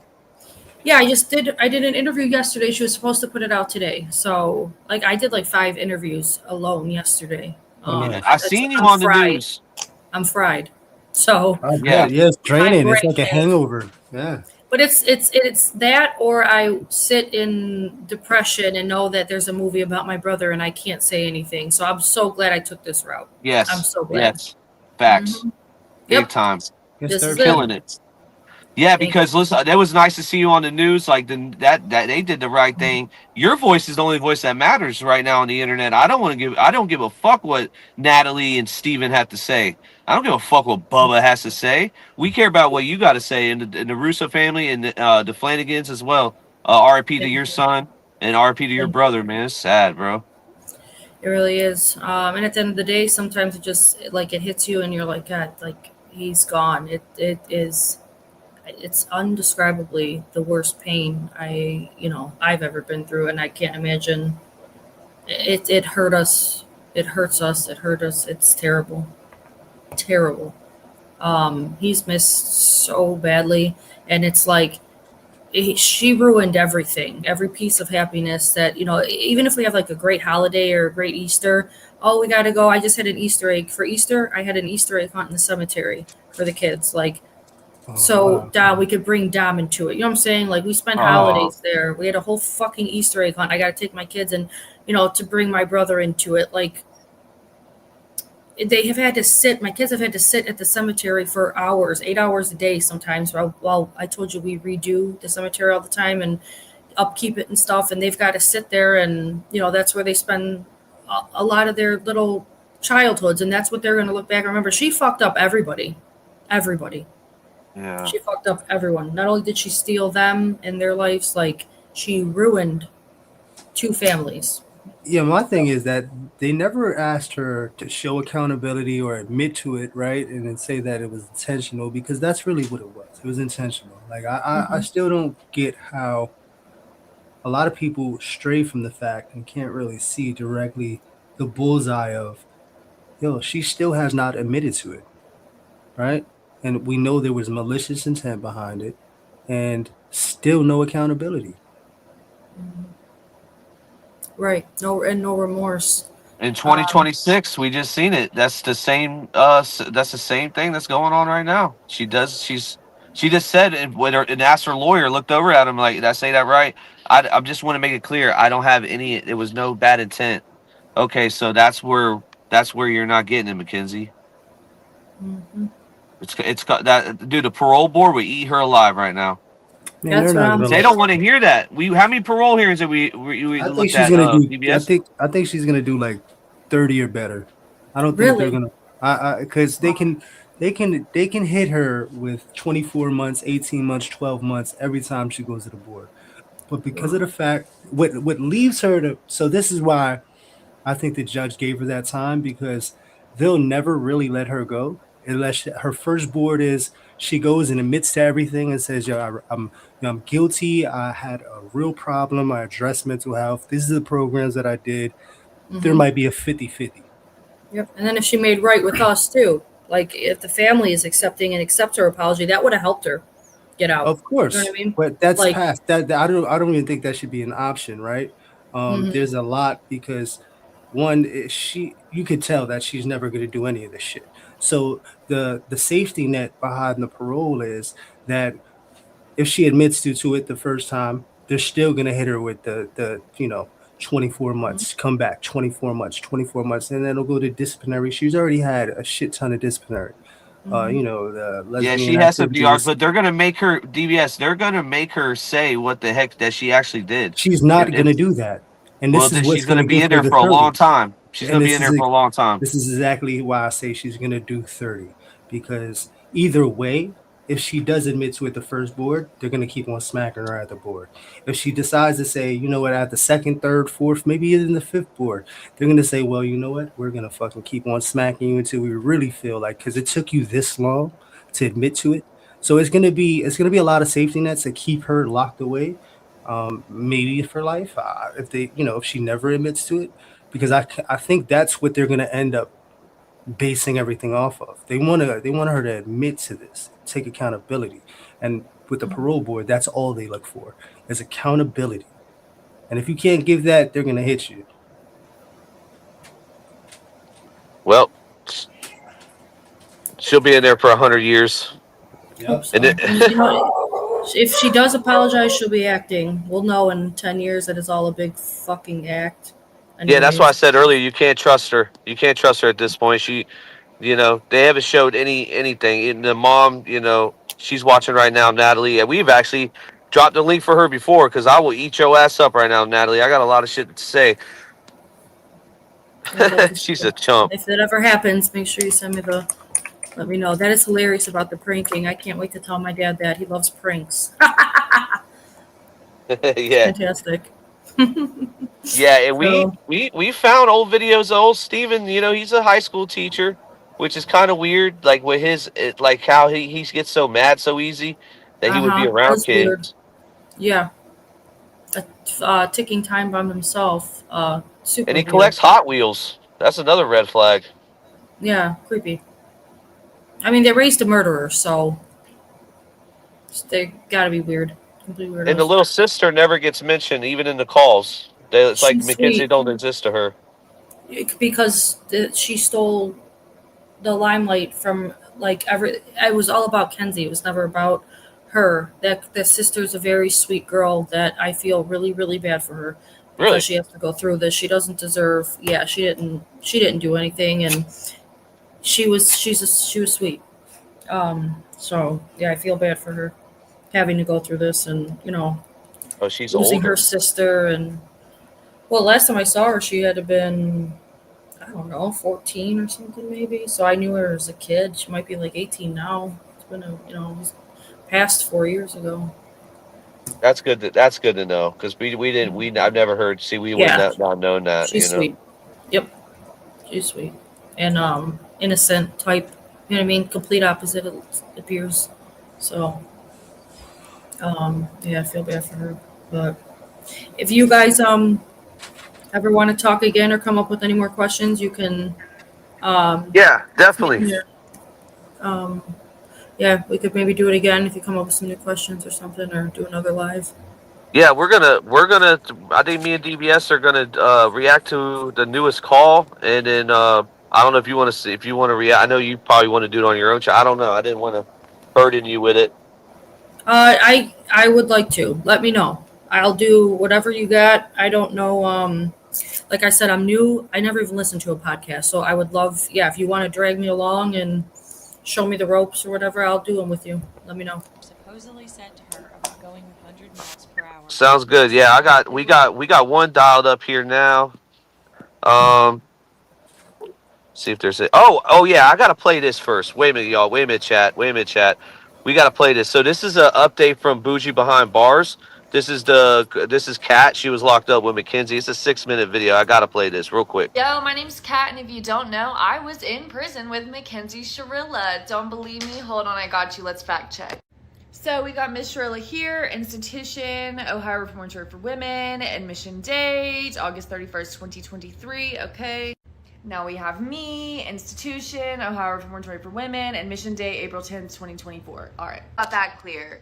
Let's talk about the documentary that just came out on Netflix, The Crash, about Mackenzie, because oh my God, do I have some shit to say. Foremost, I want to shout out Netflix for making it and filming it in a way that is very, very evident to make Mackenzie and her family look like complete dumbasses. When I was in prison with her, it was at the beginning of her sentence. And the Mackenzie that came on to the Netflix was not the same Mackenzie that I witnessed in prison. I am so glad that they made sure to throw that clip in there that shows her lawyer was there with her, because that's the only reason Mackenzie even went on Netflix. Was one, because she thrived for fame even while I was in prison with her. She thought that she was going to be the princess of the prison. And she also went on there thinking that it was going to help her with another appeal that's going to get denied. We understand that, correct? Let me tell you something. Mackenzie Shirilla did not walk around that prison yard with an ounce of remorse. Mackenzie Shirilla did not walk around that prison yard thinking about those lost loved ones that she claimed to think about every single day. Mackenzie Shirilla walked around prison thinking, how is she going to get in with the cool kids, which in prison, Mackenzie Shirilla did not relate to them at all. But as you can see by this new Mackenzie Shirilla that just popped on the Netflix documentary, she's really trying hard. She's had to get harder. She doesn't even talk the same. The way that she talked in this documentary is not even how her voice sounds. I'm just being honest. She's got a rasp to her voice, and that might be because in there she's starting to do rugs, which I've heard through the grapevine and other inmates that she is, which It is what it is. It's bound to happen. You're in there for life. When I was in there with Mackenzie, all she cared about was doing her makeup, walking the yard with her 1 or 2 friends that were also very similar to her, young girls, social media influencer wannabes, thinking that it was a high school like popularity contest. Now in the documentary, you can tell, because it's been a couple years by now, you can see she's been broken down.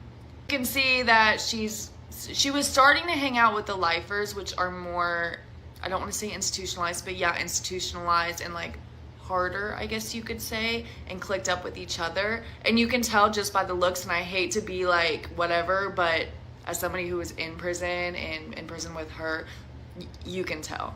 Mackenzie's story when she was in, like when I was in prison with her, was that she was high on shrooms when this accident occurred. And it had never came out in any documents that she had gotten her blood tested for the shrooms, because it's hard to test for. A lot of states don't. They showed in this documentary that they sent it to an out-of-state lab to get tested, and there was only THC found. So now, like, girl, I already knew that you were lying, but now it's like you're just making up a huge story with no evidence to even try to back you up, so you look even more guilty. You don't care, like, that you took these lives. She walked around, never saw her cry. Are you kidding me? If I was in there, she walks around thinking she's gonna get out. Now, like I said in this documentary, after her appeals getting denied and stuff, I think it's kind of dawning on her that, baby girl, you're finna sit down. You better get in where you fit in, Shirilla. And Dom, and if you think Mackenzie going to prison was the end of her being in toxic relationships, let me tell you something. She was in like 4 in the short span that I was in there with her inside the prison walls. She thrives for that. She lives for that. And her mom, I'm sorry, Mackenzie was like full-fledged, old enough to know what she did, but her bozo-ass parents fed into this 100%. Been in prison, Mackenzie's batshit crazy mother was funding her prison lifestyle and making it as comfortable as possible. Mackenzie had everything you can imagine inside prison and more. All the makeup, all the like limited item stuff that like you have to buy, Cash App this, Cash App that. Mackenzie had it. Her mom enables her. Her family enables her like no other. They see no wrong. They're delusional. And Mackenzie has to get it from them.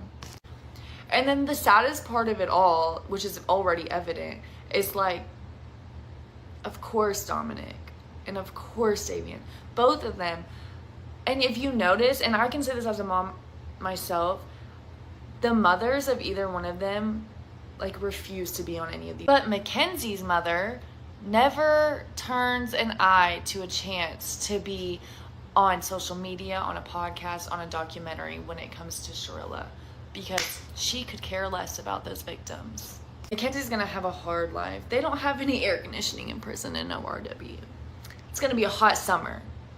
And she's hot summer 15, and baby, she's not. Damn, it's already hot now. She's in there bullshitting. People have told me. It's in her records, her disciplinary reports. They're not going to give her that. Her victims' families are going to show up. It is going to be shown in her next appeal that the clip where she is literally asking her lawyer, do you think I did too much? Do you think I don't want to be forcing it too hard? Like, girl, this is an act to you. You're just trying to get out, and you're not going to. It's ridiculous. I have so much more, like, lore and tea when it comes to being in prison with her. But my mind is spinning, and I don't want this to be a 20-minute video, so I'll probably make a second part. But that's my take on the Crash Netflix documentary from somebody who was in prison with Shirilla the kid.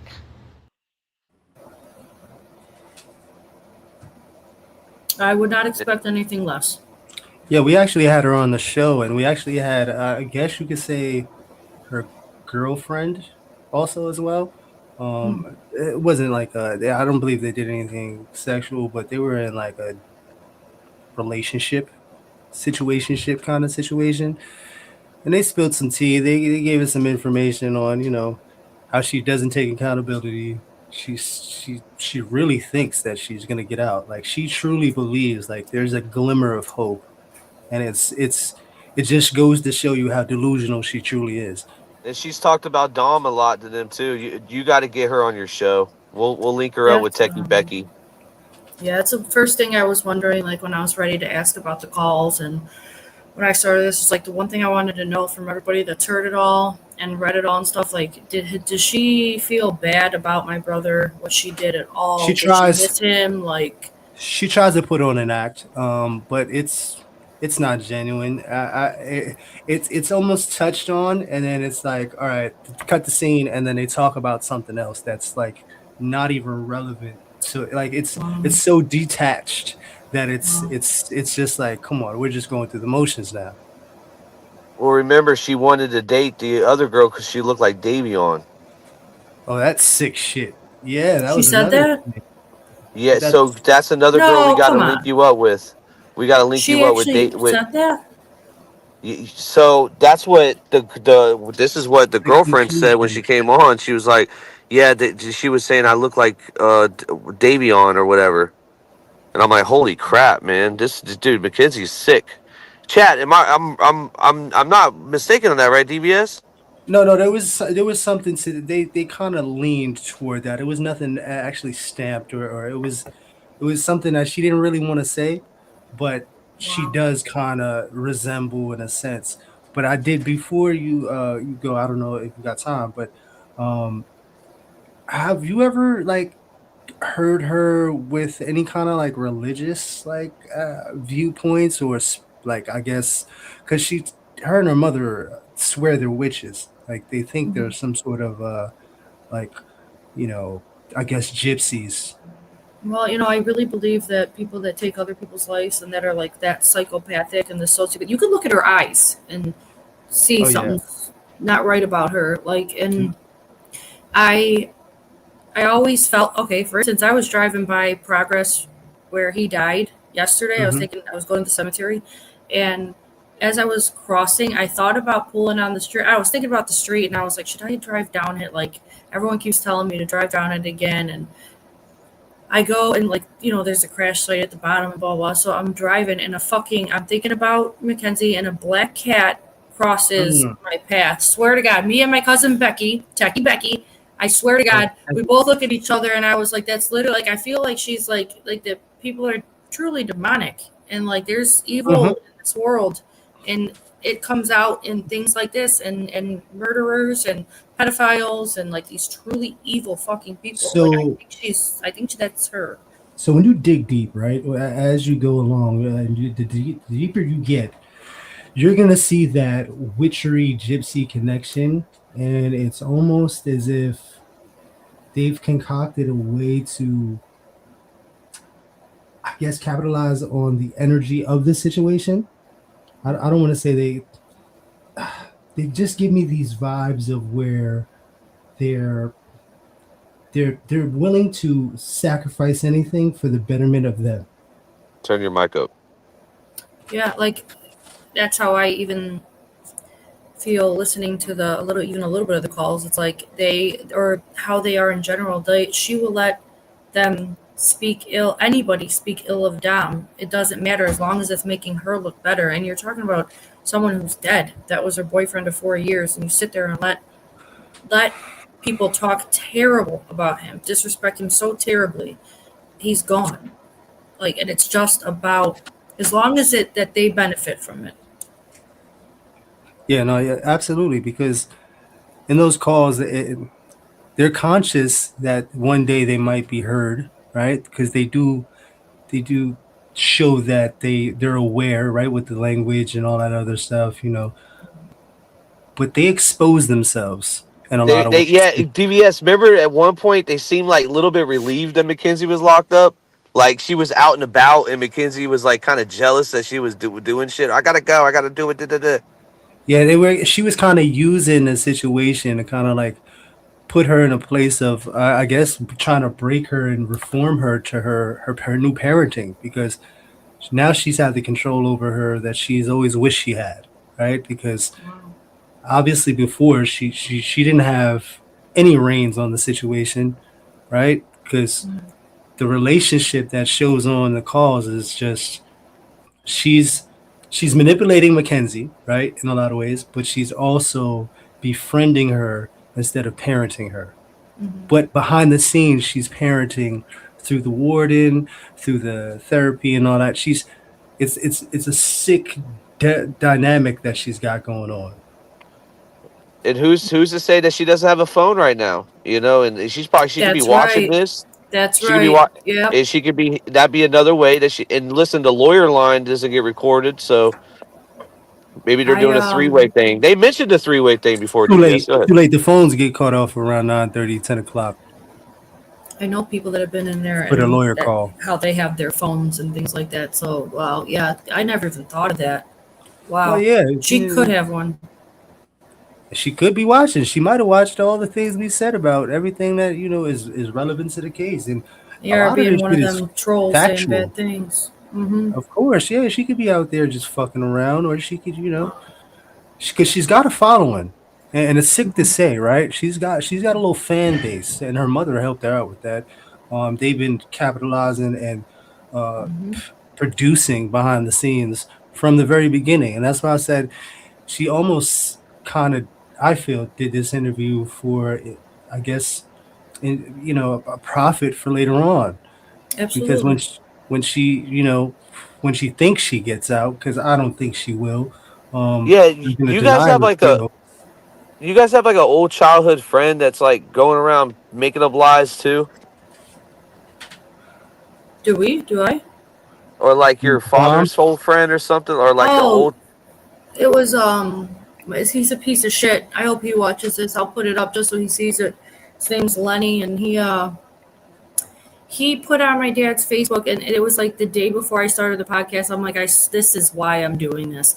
He went on my dad went to high school with him, and they fight over, I don't know, stupid stuff, or like, they disagree a lot. He put on his Facebook, the one like recently, it said, you are the reason, I wonder, basically like, you are the reason for Dom's death. You let your 18-year-old son date a 13-year-old, Mackenzie Shirilla, and really it's your fault because you were the parent and you shouldn't. Who would have let an 18-year-old boy date a 13-year-old girl? Which is not true, right? It's not even close to being true. He was 2 years older than her, and like a 2 years and 2 months, something like that. It's not true. A lot true. of people don't have their facts straight. Even so, who says that about he lost his son? Like, it's the worst thing that could happen, losing a kid, like, knock on wood. It's so fucking fucked up. Like, it's the worst. Skin me alive, set me on fire, pour gasoline in my eyes. Like, I would take that over losing my child.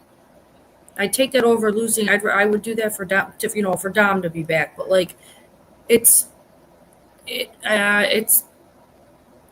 the worst thing that could ever happen to somebody, and for him to like rub that in his face or say, people are these internet trolls.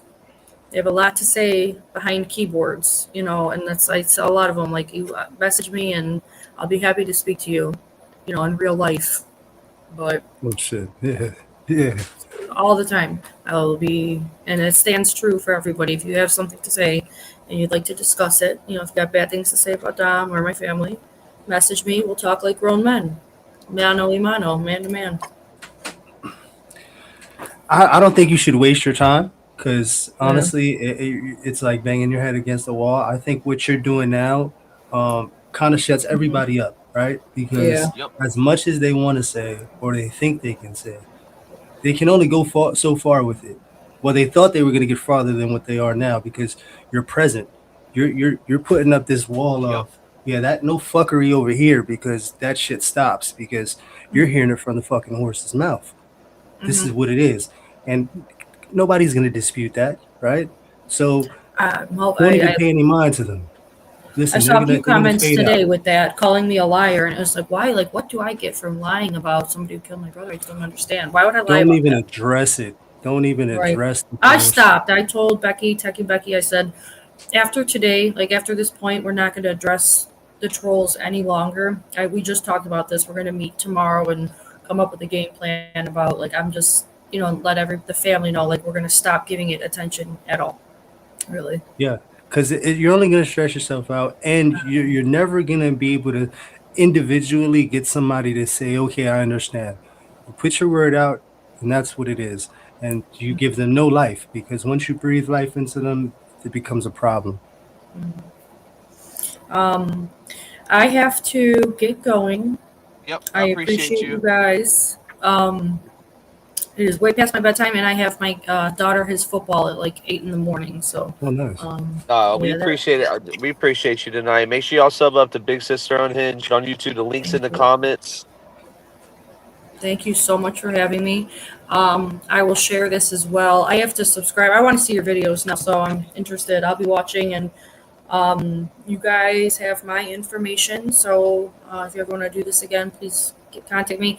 Thank you, the supporters in the comments. You guys, I've read every one of them, and I really appreciate everything that you guys are saying. All the supporters in general. Honestly, I know there were so many people who hated her and loved my brother. This has been fantastic. Lots of nice things said. So I really appreciate. I'm used to just seeing negative stuff. So I really appreciate you guys. Yeah, we just want to outshine all the hate and the disinformation, and anything we can do to help, we're here. Thank Long you. live Dom. Absolutely. Thank you. That's Long what live we Dom. say that all the time. LLD. LDD. I love the Dom bill and the Dom law. I think that's a real thing. I think that's something that you should aim for. Not profit. He gives me superstar. He gives me superstar vibes. Like I felt like he would have at that time. You know, like not even SoundCloud, just music in general. Like he just gives you that superstar. He could have been on social media. He could have been big. He was doing. His friends do big things. He was headed for greatness. I'm telling you that right now. He really That's another. It's terribly, terribly sad and fucked up. He did production as well, right? He did the beats. Yeah, he was doing. Yeah, he had a little studio in his house, and nice. He could have done anything he wanted, like anything that he wanted, and so. All right, I will talk to you guys later. You have a great night. Thank you for having me. Too. Bye, guys. What a great interview. Thank you, Big Sister. Oh man, that was great. Yeah, Christy's cool, man. I like her, man. She's got That's big sis, bro. Yeah, no, she's got it together, man. She's not fucking around. She's coming for heads. If my name was Natalie or Steven, I'd be scared right now. You dumb motherfuckers, bro. Now we can get ratchet. Now let's get nasty. Now we can get nasty. Yo, this shit, because I don't want her to get hit with no lawsuits or nothing. That's why I was kind of like, you know what I mean, teetering the line. But fuck you, Natalie, you stupid ass bitch. Listen, DVS, we almost had her, bro. We almost had Natalie. We almost had your ass. Oh shit! I was ready to talk in my London accent. Yeah, let's do it again. Let's stage it out. All right, we're calling her right now. Hold on, I can't do it right now, man. Oh man, we need corrupt. We need corrupt to act as Natalie. Nah, he can't do that, bro. Listen. She wants clout, but she doesn't want the narrative spun. That's why she'll never get on a Jumpsuit Pablo. That's why Natalie will never get on the YouTube Streets New Age plug, because she doesn't want these hard questions. Like, what age did you start becoming Mackenzie's sister and not her mom, Natalie? The age of 8? She groomed the fuck out of her, bro. Come on. All that, and the fact that they made that language up to, talk around the dad, and the dad didn't fucking raise his ears up or perk up and be like, yo, what the fuck is going on? He's a cuck, man. The fact that he just allowed that to take place is just alarming, one. But it goes to show, how much power that the mother really had, but really didn't have at the same time. And she capitalized off of the situation. And I wanted to ask Christy, was the parents in denial the whole time? Because I think they knew. They know their daughter, right?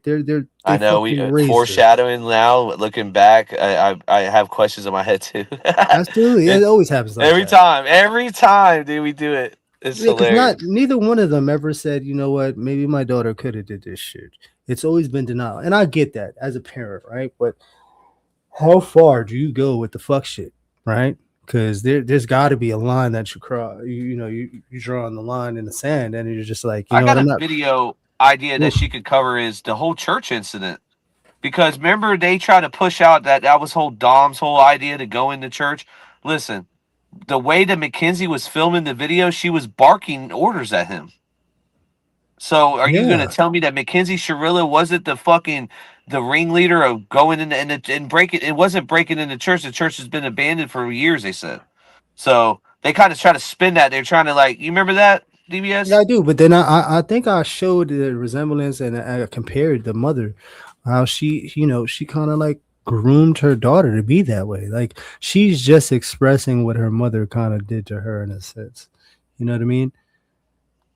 I compared We're that. like two alcoholics at a bar right now talking about two different conversations. The fuck are you talking about, plug? I'm just fucking with you, man. How you feel, man? Well, I'm getting ready for this move, man. Big moves, man. I'm moving up there. You're moving out the city, bro. Yeah, I'm moving up top, man. Holy crap, you moving out your hood, bro. That's a big deal, bro. You're finally getting out the hood. Nah, yeah, I'm going to another hood, but I'm getting out this one. You're going to a is it worse hood or better hood? It's worse, man. It is definitely shit. Worse. Dude, what do you mean it's worse? Man, I'm going to Poughkeepsie, man. Being a Oh, you're going to Poughkeepsie. Oh shit. Poughkeepsie. I heard New York talk about Poughkeepsie one time. Okay. Yeah, that's where all the there's a lot of overdoses there. Yeah, there's a lot of fucking overdoses out there, I tell you, man. But it's so small.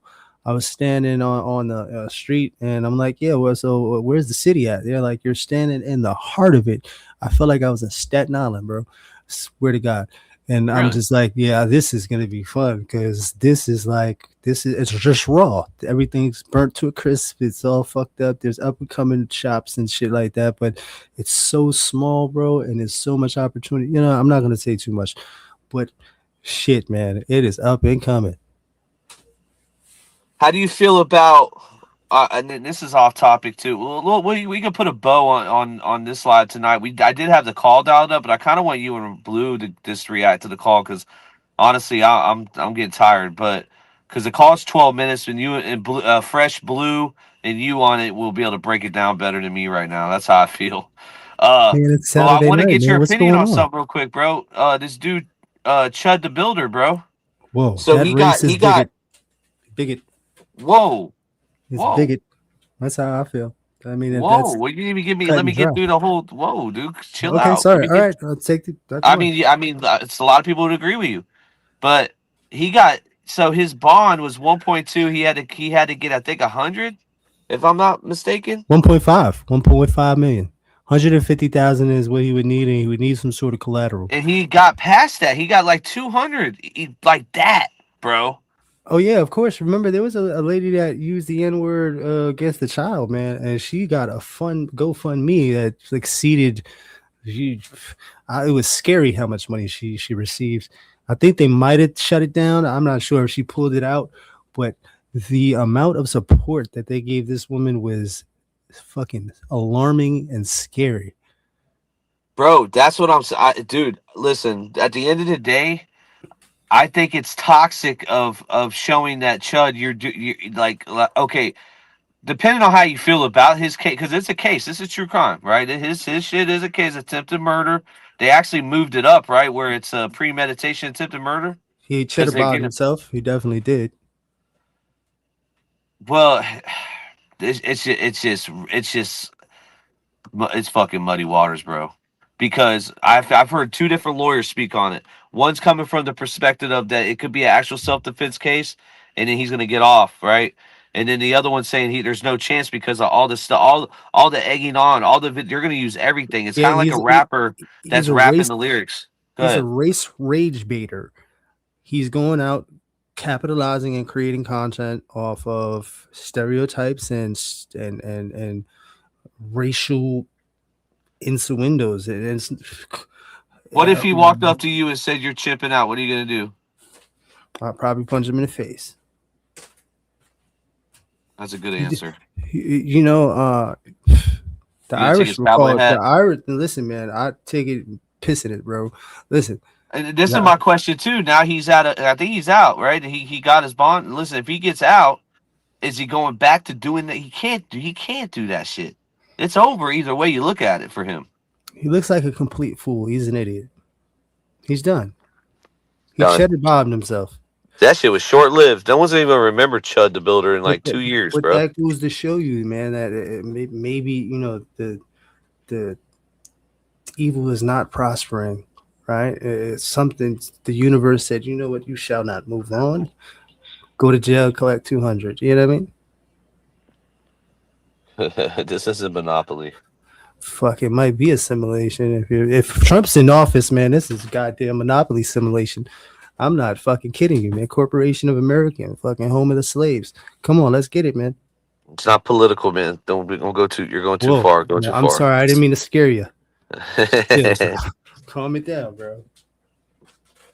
Yeah. So honestly, I wouldn't go watch it, but that's where I mean, actually, you know what? Watch it and then give your review to Netflix of how you feel about it. Because in my opinion, this documentary made Mackenzie Shirilla look more like a victim than she already looked. Like it didn't do much for, in my opinion, for the victims. It actually did the opposite, where it opens the door for conversation of her being able to one day be behind it. Listen, she shouldn't even.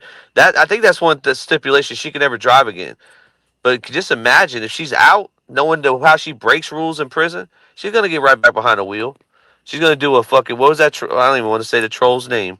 Go Listen, ahead. man, the pro stipulations for her, if she ever did reach the light of day, on top would definitely be a special stipulation of her never ever being able to be behind the wheel of a car or any kind of machinery for that matter. She would never be able to get her license. She would have to be driven or take public transportation wherever she goes. Like, there's no fucking around when it comes to that shit. Like, if you commit a crime with a vehicle, that is considered a weapon, and you will never be behind the weapon of your choice ever again. Well, if it, hey, look, there you go, Amber. If it made it look like shit, then they did their job. I think it made it look like shit in a way with the lawyer talking, of course, but the overall standing. Look how they did the cover. Look at this cover. Well, looks like she's in Driver, bro. Drive, baby, drive. Come on, baby.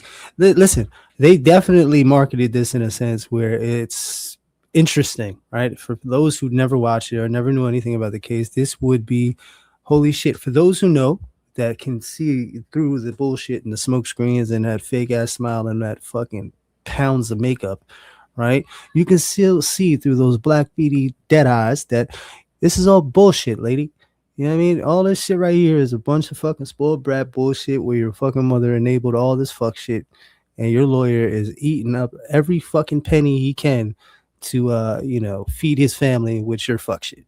And the fact that you have to ask if you did an okay job just goes to show that you're being pimped out once again, and you're getting fucked all around the board, which is a good thing, I think, right? Because it just goes to show everything that she is and what she did. Sub up to Big Sister Unhinged. Shout out to Ronnie Blue Eyes. He took the weekend off. He's out at hotels. He's partying up. He has some dude. I seen his Instagram. Motherfucker had some chain on that said like savage something. I'm like, dang, bro. Blue's out there living his best life. Yes, dude. he is. Man, I'm single dad, you know what I'm saying? But listen, man, do it for us, man. Have fun, brother. I'm living through you, Blue. Me too, man. Have fun, brother. What else we got on the agenda, man? There's a lot we got to talk about, man. But we'll come back to it. I'm trying to see if there's anything important. It was a great live tonight, man. Salute to Christine. That was great. Honestly, we got a lot of answers. Well, she set the record straight, and it was straight cut to the chase, man. There was no fucking around. And what can anybody want to, even debate or even just go against the grain on anything that she said? Because, come on, this is a person, a relative, a close relative, a biological sister, brother. Come on, you can't get any closer than that other than mother and father, right? Come on. And you can see that the family is tight-knit. The Italian and the Arabic side shows that the unity of family is definitely there, right? So anybody that tries to come and say anything, you're being shot down. It's like throwing a pebble at a fucking 10-foot thick wall. Be stupid to do that. This is all Natalie and Steven's fault. They shouldn't have let her daughter be out there being a 304. Well, it just goes to show that she saw the potential in Dom. And I think that when she saw that he was going to leave her ass in the fucking dust, she couldn't deal with the fact that she was going to be left behind, because she was definitely leeching and fucking sucking energy out of him. You know what I mean? To be better at whatever the fuck it is that she does, psychopathic bullshit. And that's another thing. I wanted to try to get in that spiritual realm with her, because Mackenzie and her mother really do try to show the sacrifice part of this, where they fucking, they saved his clothes and shit like that. She's going to save it till he gets home. They talked a little of that gibberish bullshit. And it was just fucking funny because it seemed like some sort of sacrifice that they did right after they fucking found out. Oh, that's right. They fucking told on themselves about that. That's another call that this should be looked up again, because they fucked up. What are you going to save this kid's clothes for? Right? You sick bitch. You sick bitch. I never thought about it. We never talked about that before. Yes, we did. Come on, me and Ronnie went on. I think you were on vacay with the family, I think. I think we were. Oh, I was on vacation that day? I believe so, yeah. Me and Ronnie talked about all this, man. Shout out to Ronnie Blue Eyes. Oh, so they had some witch. So that. Okay, I'll have to call Blue about that later, too. Because dang. Okay, I see what the chat's saying. I never thought about that angle, bro. I'll look more into that. Maybe I just wanted to be sensitive. I wanted to be sensitive to Christy, right? Because I didn't want to get too much into the sacrifice, spiritual, dark side of the shit. But really, in all actuality, they're sick fucking. They're sick. Fucking sick bitches, bro. Saving clothes now. I know chicks that do that shit, man. That's why I don't let no females take my clothes. I don't leave nothing behind, respectfully. You will not do no fuckery with my shit. I do get that vibe from them that they are into black magic. Remember, we dealt with the black magic women during Wade Wilson case. We had one girl from TikTok do a whole fucking ritual on us. That shit was spooky. I had to call Big Weavy for reinforcements. Fucking shout out to Big Weavy in West Virginia. Fucking witch doctors out there. He did a return to sender, he said. I don't know.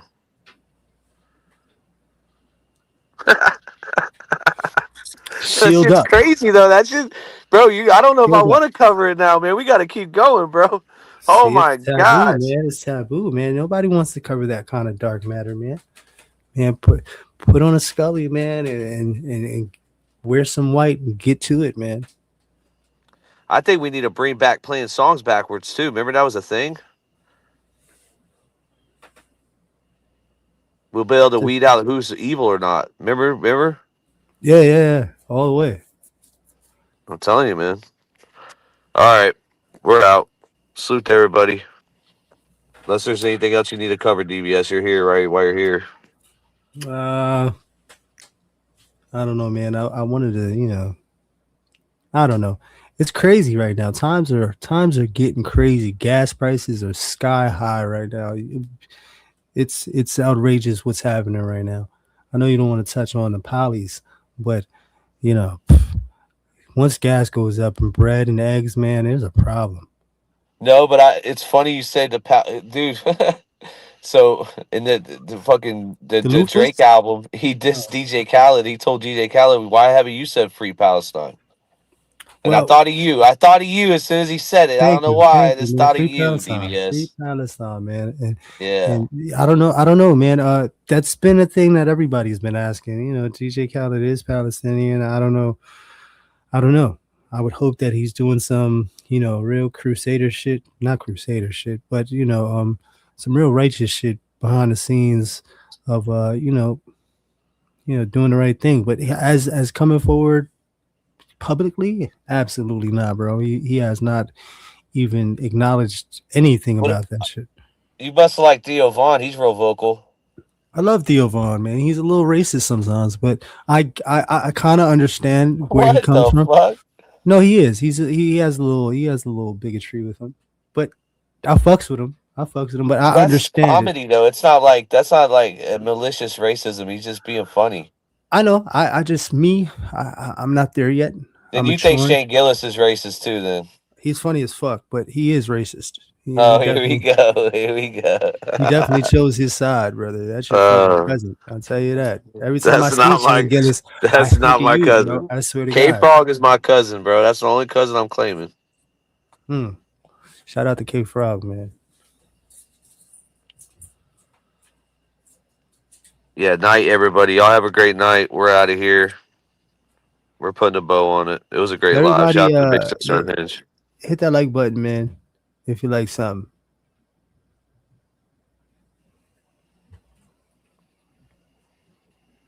Trying to see if I have a McKenzie song dialed up. I don't think I do, dude. Download I one haven't of them had joints, played one man. in forever. Yeah, I know you had a few of them too. Trying to find one. Some bangers too, man. You had some bangers. There's got to be one in here that's a banger.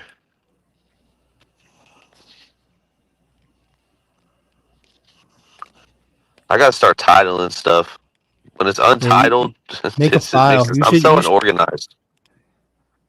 But you're a goddamn madman genius, man. It happens like that, man. You know where it's at. You're the genius. You're the genius. Corrupts the genius. Y'all the geniuses. Yeah, don't do that, man. I will not take that. I am no genius. I'm just a guy. You're the geniuses. Listen, man. I wish, man, one day. Maybe a good trip on the shrooms, man. Maybe it'll take me to a level of genius that I need. It's been a while. There's another Nick Cruz call, too. Yeah, Nick Cruz, man, I think... what about that Murdoch case, man? What do you think about that? That appeal? That new trial he's going to get? They're going to find him guilty again. It's all like just a little mess up with a fucking clerk of court lady. She influenced the jury, which they didn't need to be influenced. He would have been found guilty either way.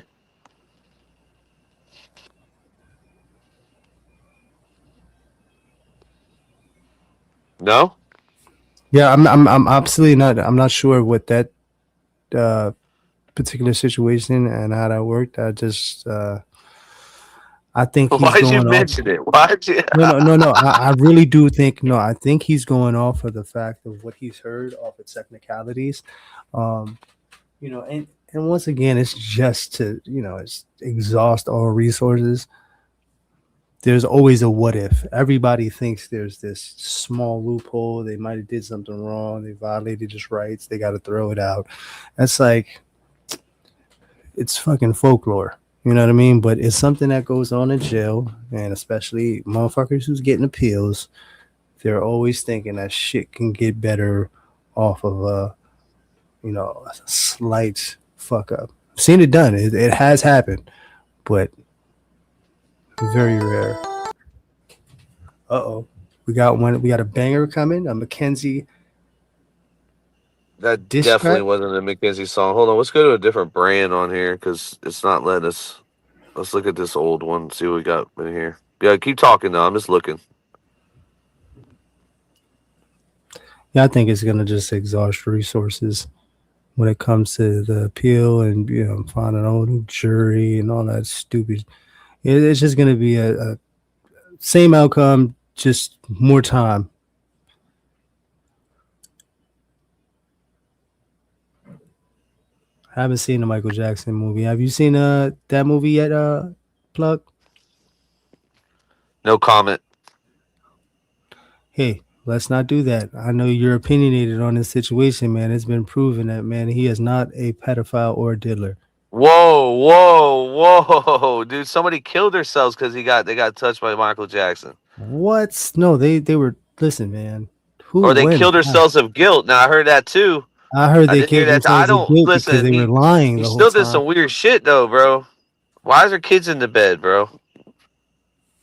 Listen, man, I can't speak for that man right now. That is definitely a red flag, right? I don't know. I just have questions. I'm not calling him. That's why I said no comment. I'd rather not talk about this shit. There is a, I guess you could say, a theory going around that Neverland was the opposite of Epstein Island. It was to save children This is what I've heard. Listen, I'm still trying to find out the facts, but Neverland Ranch was, I guess, the opposite of Epstein Island. So I don't know. Who knows? But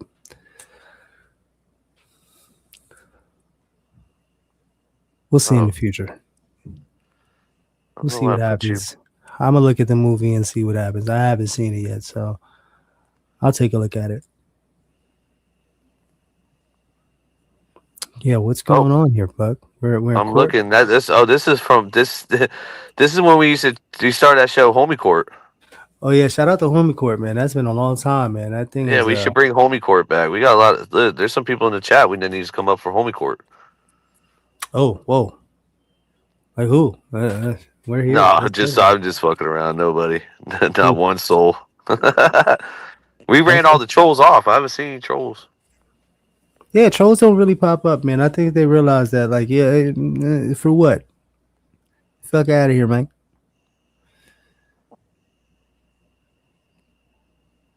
Yeah, man, I gotta start getting prepared for this move, man. Start a new gig up there. I'm gonna go up there and I'm gonna try to see.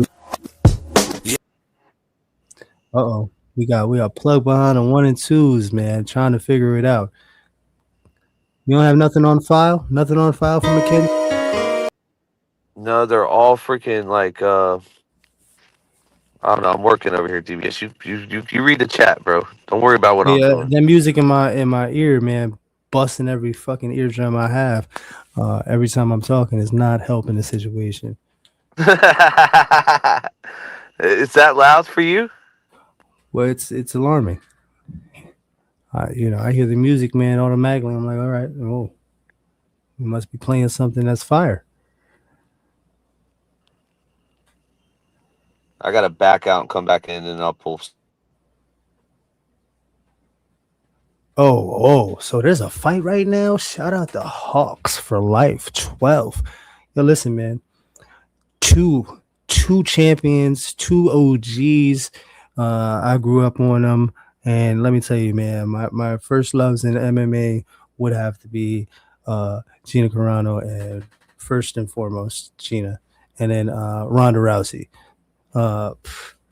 Yeah, man, that's gonna be one hell of a fight. I wish I had more publicity. I wish they marketed that a little bit better. They could have hyped that a lot more than what they did. I just recently heard about this shit 3 days ago. Maybe my algorithm doesn't like me anymore, or maybe I'm just not in that field where, I've been looking up MMA or something. I don't know, but one hell of a fight, if you ask me. It could be WWE shit too. Who knows? Choreography is a real thing. So, but either way, they do deserve a little bit more, push when it comes to marketing that fight, because they're too old to be getting beat up, man, hit in the face and hit in the head. You could see, Ronda Rousey's age. So is Gina Carano. But yeah, that's gonna be one hell of a fight. And those for asking about my daughter, she's recovering, man. It's one hell of a road, man. Amongst the other things of the the injury, there's a lot of other things that need to be worked on, and we're trying to sort that out. So all the support, prayers, and light to it. Thank you, I appreciate it. But it's a day at a time, man. That's all we can do, is one day at a time.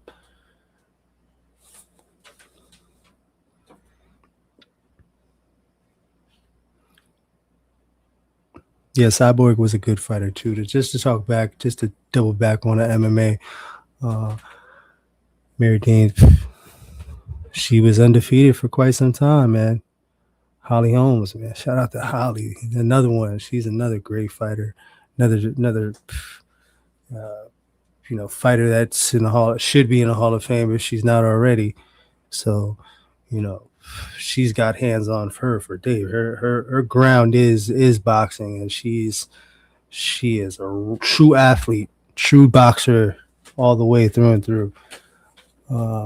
So don't forget her.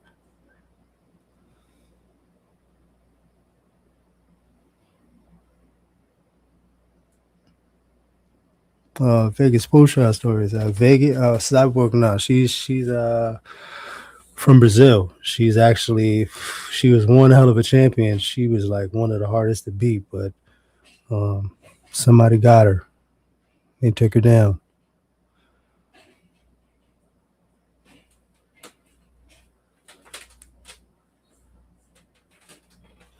So I don't know, man. We've been on this thing for about 2.5 hours, man. Shout out to everybody that's sticking around, still here. Plug is pulling up soon.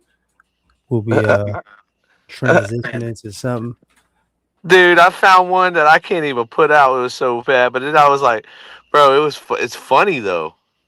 It's fucking funny, dude. Dude, I destroy Natalie. Oh my god. Yeah, she's she's a piece of work, man. Hold on.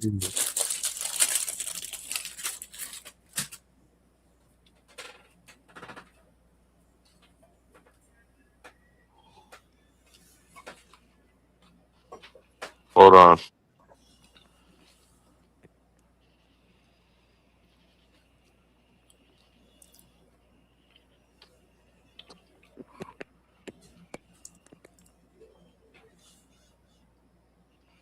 Bro. What happened? It's not loading. We're having technical difficulties. Yeah, you keep talking. I don't like pressure, man. I pop. Listen, man. I pop. You know what I was thinking? This is our old background right here. It is the old background. The YouTube Streets on there. Crime with a twist. I remember when you it cuts off the true at the top. Rock, paper, scissors. She gon' make Kenzie look like a lizard. Oh. Getting extorted, I seen the pictures. Oh my god, wait a minute, hold on. That's fire. It started off with fucking Mackenzie getting licked like a lizard. Fucking she's getting extorted. We've seen the pictures. Yep. I love that. That's a one hell of a bars. Bars. Mom is your mom and not your sister. Yo, Natalie, fuck you, bitch. Oh, wait a minute. I even say it right there. I did, but that bar before, we gotta restart the song, bro. Hold on. Restart the song. Restart the song. Rock, paper, scissors. Oh, she gon' make Kenzie look like a lizard. She's getting extorted. I seen the pictures. Your mom is your mom and not your sister. Your mom is your mom and not your sister, bro. Dude, we said this shit back. We made this last year. Come on, man. Crazy. Yo, Natalie, fuck you, bitch. Yo, Kenzie, yeah, fuck you, bitch. Yeah. Driving, I ain't calling shotty. You get fucked by a fake dick and sucking on it sloppy. R.I.P. to DD, Davion and Dominique, motherfucking Natalie and yo fucking DAD. So-called dad, you supposed to raise that girl, you super sad. Beat your ass black and blue and now you look like Sadie Nash. Licking on that carpet and now her knees got a rash. You so itty bitty, rather see JD's titties. You gon' get out one day, probably when you 50. Trying to spell out the money, babe, like you fucking 50. This shit was premeditated, you done took the route. Your dad done failed everybody in that fucking house. You supposed to be a man, but your woman wear the pants. You're supposed to put your arms strong, and I ain't talking Lance. Your bad parenting made your kid turn to lesbian. She'll never have a kid, she'll never have a man. She's that hell on wheels, driving in a Hellcat. She got a new bitch, yeah, she look like Hellcat. She got so roughed up, yeah, she been to hell and back. I said eternity, Mackenzie, can you spell that? That car so fucked up, even Dub couldn't weld that. Davion's mom will fuck you up, yeah, she held back. R.I.P. to Dom, Mackenzie's getting the train ran on her.com. She was making money, had the world in a palm. Now she crying hysterically, just stay calm. You gon' have to eat they pussy all night long.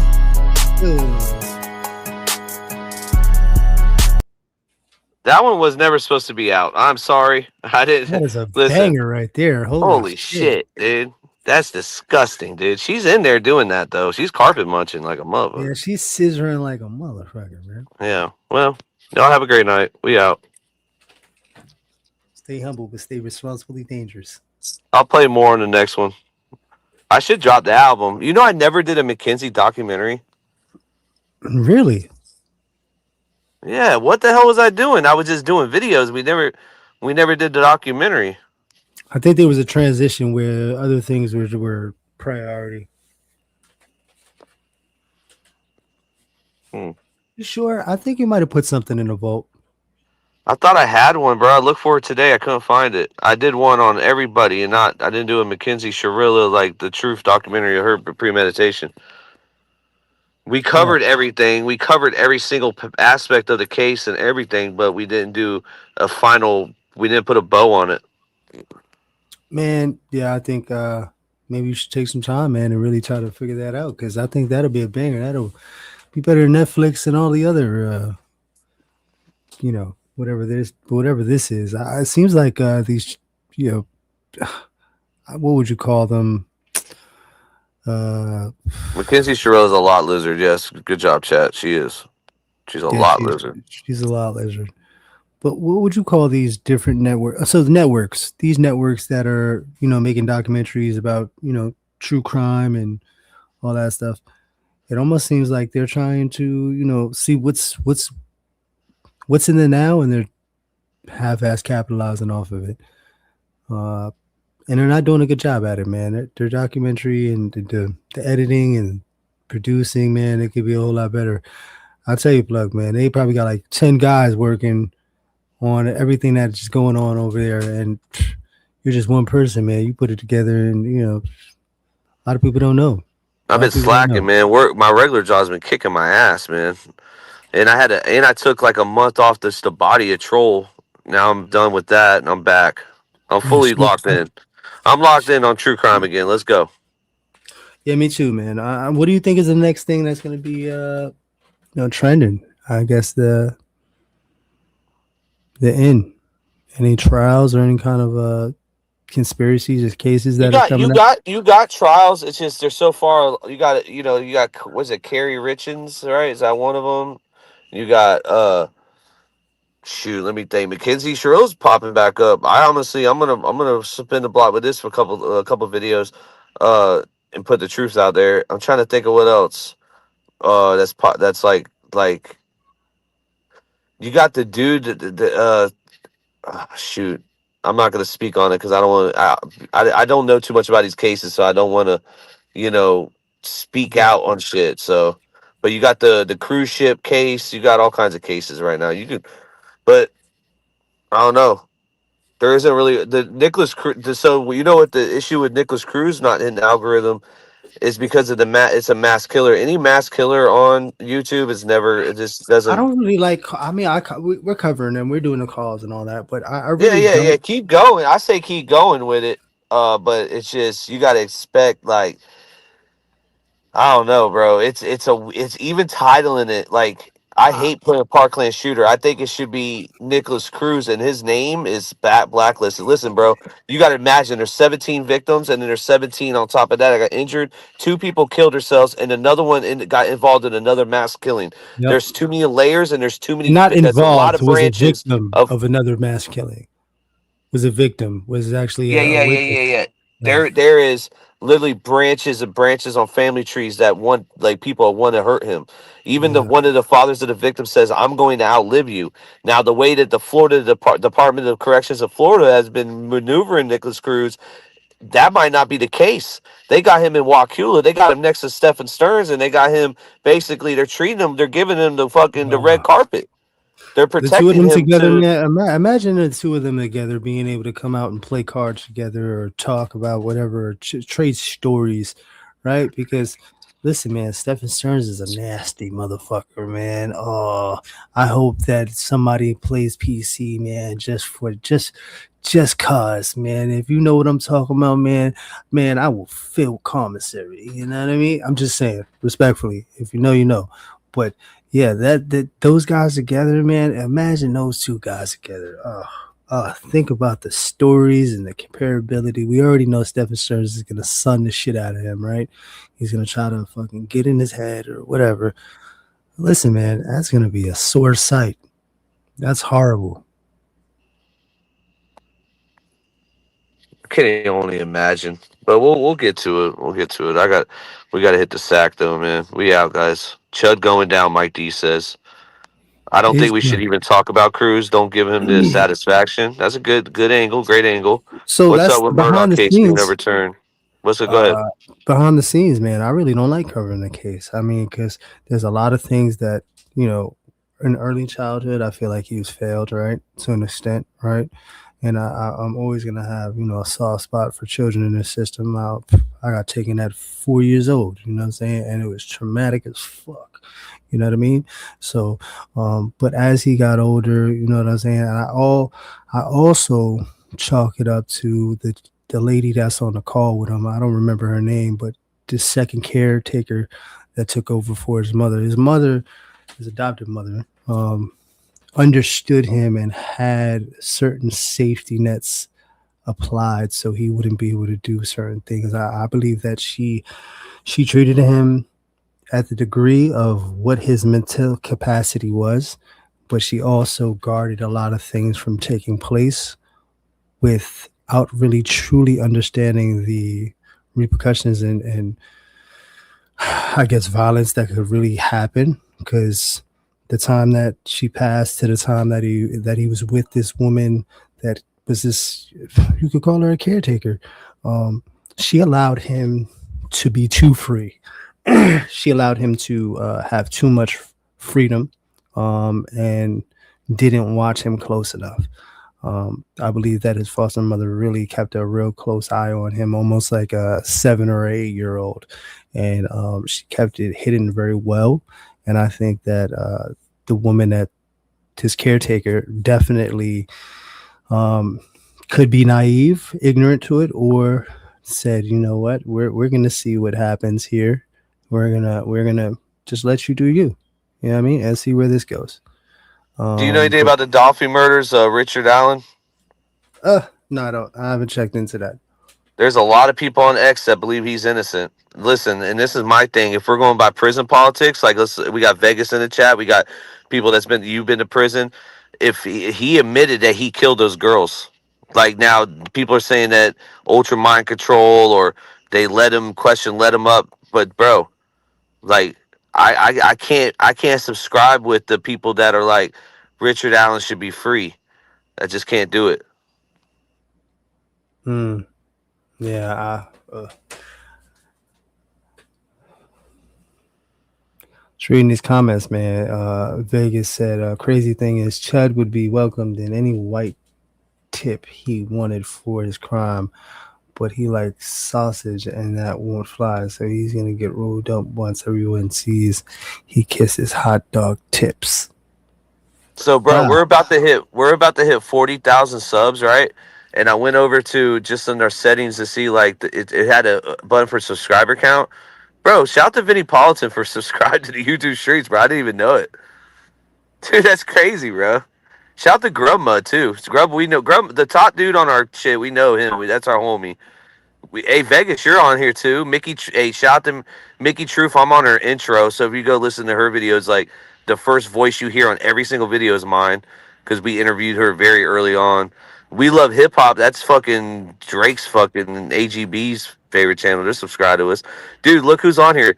Your favorite granny, dude. Your favorite granny is subscribed to us. Shout out to your favorite granny, man. She's been making hits lately, man. Go check her out. She got signed to Snoop Dogg. She got signed to Snoop, dude. Yeah, shout out to your favorite granny. We had her out. We did an interview with her, man. She was up here for a live, man. Go back and check that out. And Guilty of Crime, I am subscribed to you. Maybe I'm subscribed on my solo channel because that's where I watch everything on, but I don't know why it says I'm not subscribed to you, Guilty of Crime. I know you're watching. Salute to you too. White Boy Lockdown Radio, dude. Gangland Neem, dude. He's huge in that No Jumper land. I'm surprised he's subscribed to us. We don't even. And then Colorado Pest Control watching. He's not. I think he might have his shit hidden, but he watches this all the time too. And it's like, you know, we all like different niches, so that's why we see like different channels over here. Oh, and people are asking about the puppies, man. I still got 2 left. If you're interested, 2 females, a white and blue fawn, and then just a nice blue, but she's got like a white frost, I guess you could call it. 2 beautiful cuddle bugs, man. Very sound and intelligent. Just looking for forever homes. Nothing. I'm not asking for any kind of money. I just want the dogs to have a forever home. Put up some Who is pictures. Wicked? Who's Wicked in the chat? Don't know. I thought it was Actions Not Distractions. Is that who that is? Yeah, we got to get rid of the trolls. I don't know if that. I don't know. Wicked, what's going on, bro? Drop the link. No, but back to what DBS is saying, man. Yeah, you're a good dog owner, man. Yeah, listen, man. I treat them like they were my kids, man. Good souls, man. Souls are. Dogs have the best souls, man. No, that's not me. That's not my account. I think it's Actions. Shout out to Chief.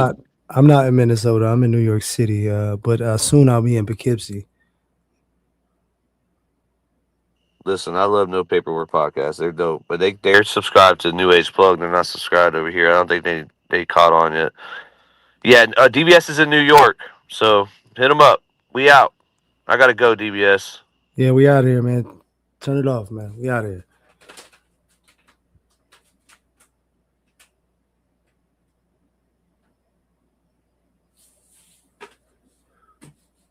All right, I guess I'll end the stream, man. Shout out to the chat.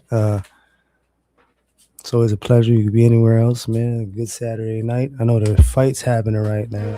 The views and opinions shared on Stuck in the System belong to me alone. They're not endorsements, just my take on things. Always do your own homework before jumping into anything that I mention. Support the channel however you like, but remember, I'm not. Yeah, that's one hell of a. Oh my God, I got him so yeah, once again, man, you got me, man. The views and opinions shared on Stuck in the System belong to me alone. They're not endorsements. This is a just banger. my take on things. Always do your own homework before jumping into anything that I mention. Support the channel. Dude, I like how you added your voice and you don't even know what the fuck you're saying, dude. We don't even know what the fuck you're saying, bro. I do know what I'm saying because I said it. No, we don't. We can't even listen. All right, mute up. Mute up. The views and opinions shared on Stuck in the System belong to me alone. They're not endorsements, just my take on things. Always do your own homework before jumping into anything that I mention. Support the channel however you like, but remember, I'm not liable for still stuff tomorrow. Thanks for watching. It's a fire intro, but dude, you got who made that? Ears, man. I did. Well, I ain't gonna lie, man. You put together the beginning, man, and I just did the voiceover, man. Gotta give credit where credit is due.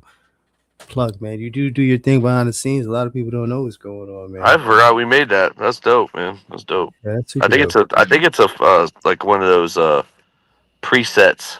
You just put your shit in, you know. But I like how you added the voice on it. It gave it like character. Yeah, gotta give a character, man. Character is always needed. Oh, salute to all the donations tonight too. DB Bentley, thank you so much. Before we go, DB, thank you so much, man. I ain't gonna lie, man. You be coming through a lot. Mary Dean, thank you so much. How could you tell Michael Jackson was having a birthday party? All the big wheels parked in the front yard. Oh my God, I was not expecting to read that. Yeah, that was wild. Thank you so that much. was crazy. I do want to give, I just want to say something to the supporters, man. And this is, take it how you want it, but YouTube taxes the fuck out of us. So if you can go to UTUBE Streets Cash App, man, that would be a better way to support. That's grifting. That's what you call it. Don't be doing that shit. Listen, man. They can donate wherever they want to. Yeah, we don't do that shit over here. Listen, I don't like taxes, man. I'm against taxes. You should know that. Yeah, man. but you got to pay your dues to YouTube. They give you the platform. Dude. You gotta honor the agreement. Man, I'm tired of being stuck in the fucking system, man. Dude, bro, we got a PR. You gotta go back to the fucking grifting school. Yo, guilty of crime, line him up because he don't know. Dude, No, I'm telling you, you're acting like fucking bullhead Betty. You're acting like bullhead Betty right now, dude. Listen, man, I'm just saying, man. The taxes is crazy. Gas has got me on a fucking other level of seeing pennies, bro. I'm just saying, it's crazy out here, bro. For real, like it's fucking bananas. If you can name one pizza place in New York, they said they got you. Mama Tina's, man. Mama Tina's, man, one of We the got best one, pizza y'all. spots. We got One it. of the best pizza spots in Harlem, man. I love it. And then Uncle Tony's is another good one, man. They got great pizza, man. Great pizza. Is that fucking good enough for you, bro? That's 2 pizza spots, man. You guys have been That's fucking with me dude. for the last We're 2 happy years about about this that. shit. We finally got an answer, and I think the chat is finally happy about that. Thanks so much. Appreciate it. Uncle Tony's and Mama Tina's, man. And guess what? There you don't see a fucking Italian in sight. So We also that's got big long members, man. Pause. Love UTUBE Streets mods and chat. Thank you for all the great lives, dude. 8 months, and then Crime Obsessed is 12 months. Holy crap. Stephen Callie, thank you for your donation earlier. Snowplow is 14 months. Thank you so much, Snowplow. yo, listen, everybody's been almost day oneers, man. Listen, it's been 25, 28 strong for quite some time, man. With so many day oneers that's here, man. It's crazy. Yeah, dude, you wouldn't have like Mike D and Mallory and everybody in the chat. Whatever time you came and supported us, and then like been consistent, like y'all really that's why we're continue. Yeah, You we are know, where we are because of that, bro. Like, let's be real. we could do a stupid ass title live or whatever, and we'll know you guys will be in there. You know, we appreciate it. Yeah. Hold on, Like when I covered, actually it did well after the fact, but when we like covered the correspondence dinner, that is not our algorithm. yeah, that was wild, man. That kind of like threw us on the back burner for a few. Yeah, we can't be covering politics, man. Yeah, we got to sneak it in here some way somehow. Maybe 3 No, quarters you in. got to learn how. No, you need to learn to stick to the case, bro.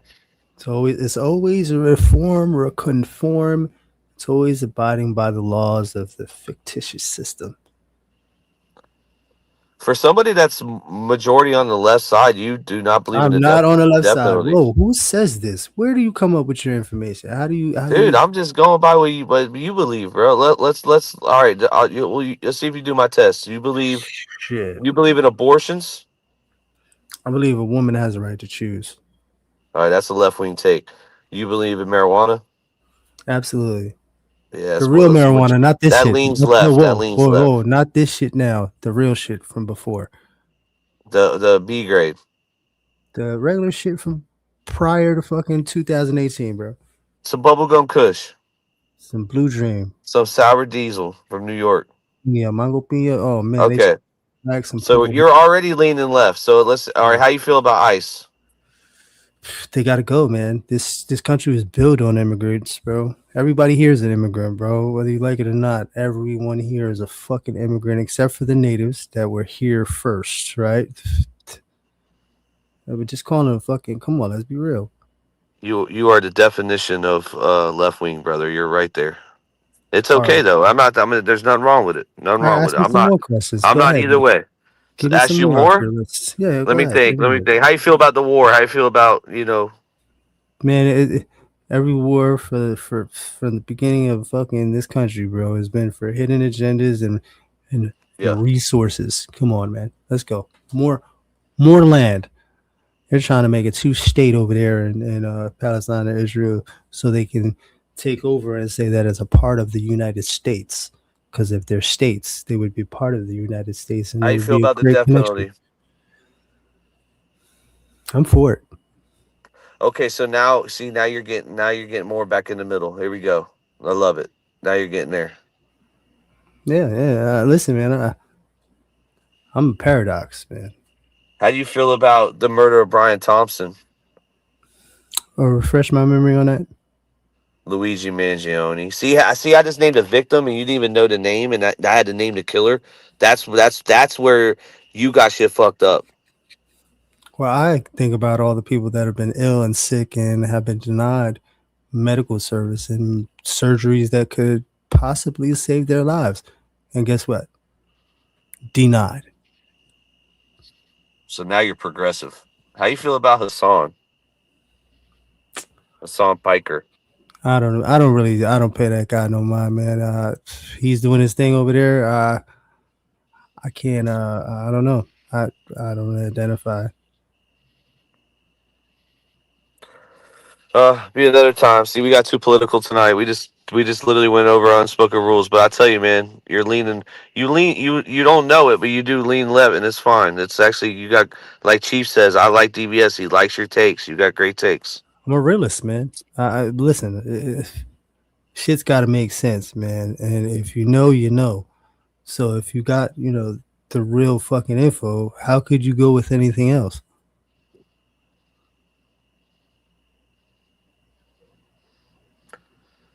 Oh, now you're PR'd now. Now you're PR'ing. Whoa, you just said I was grifting earlier, bro. I was just trying to avoid taxes, bro. What the fuck, bro? Dude, you can't. That's called tax evasion, bro. You can't do that. It's called extortion, brother. What the fuck are you talking about? What are you saying right here, my guy? What do you mean? Dude, hey, dude, come on, man. Don't piss the master off.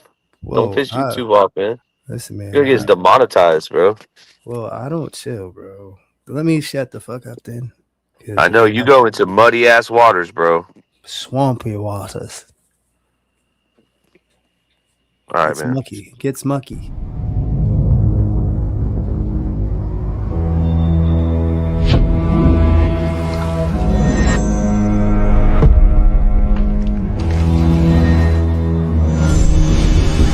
My point. Exactly, Mary Dean.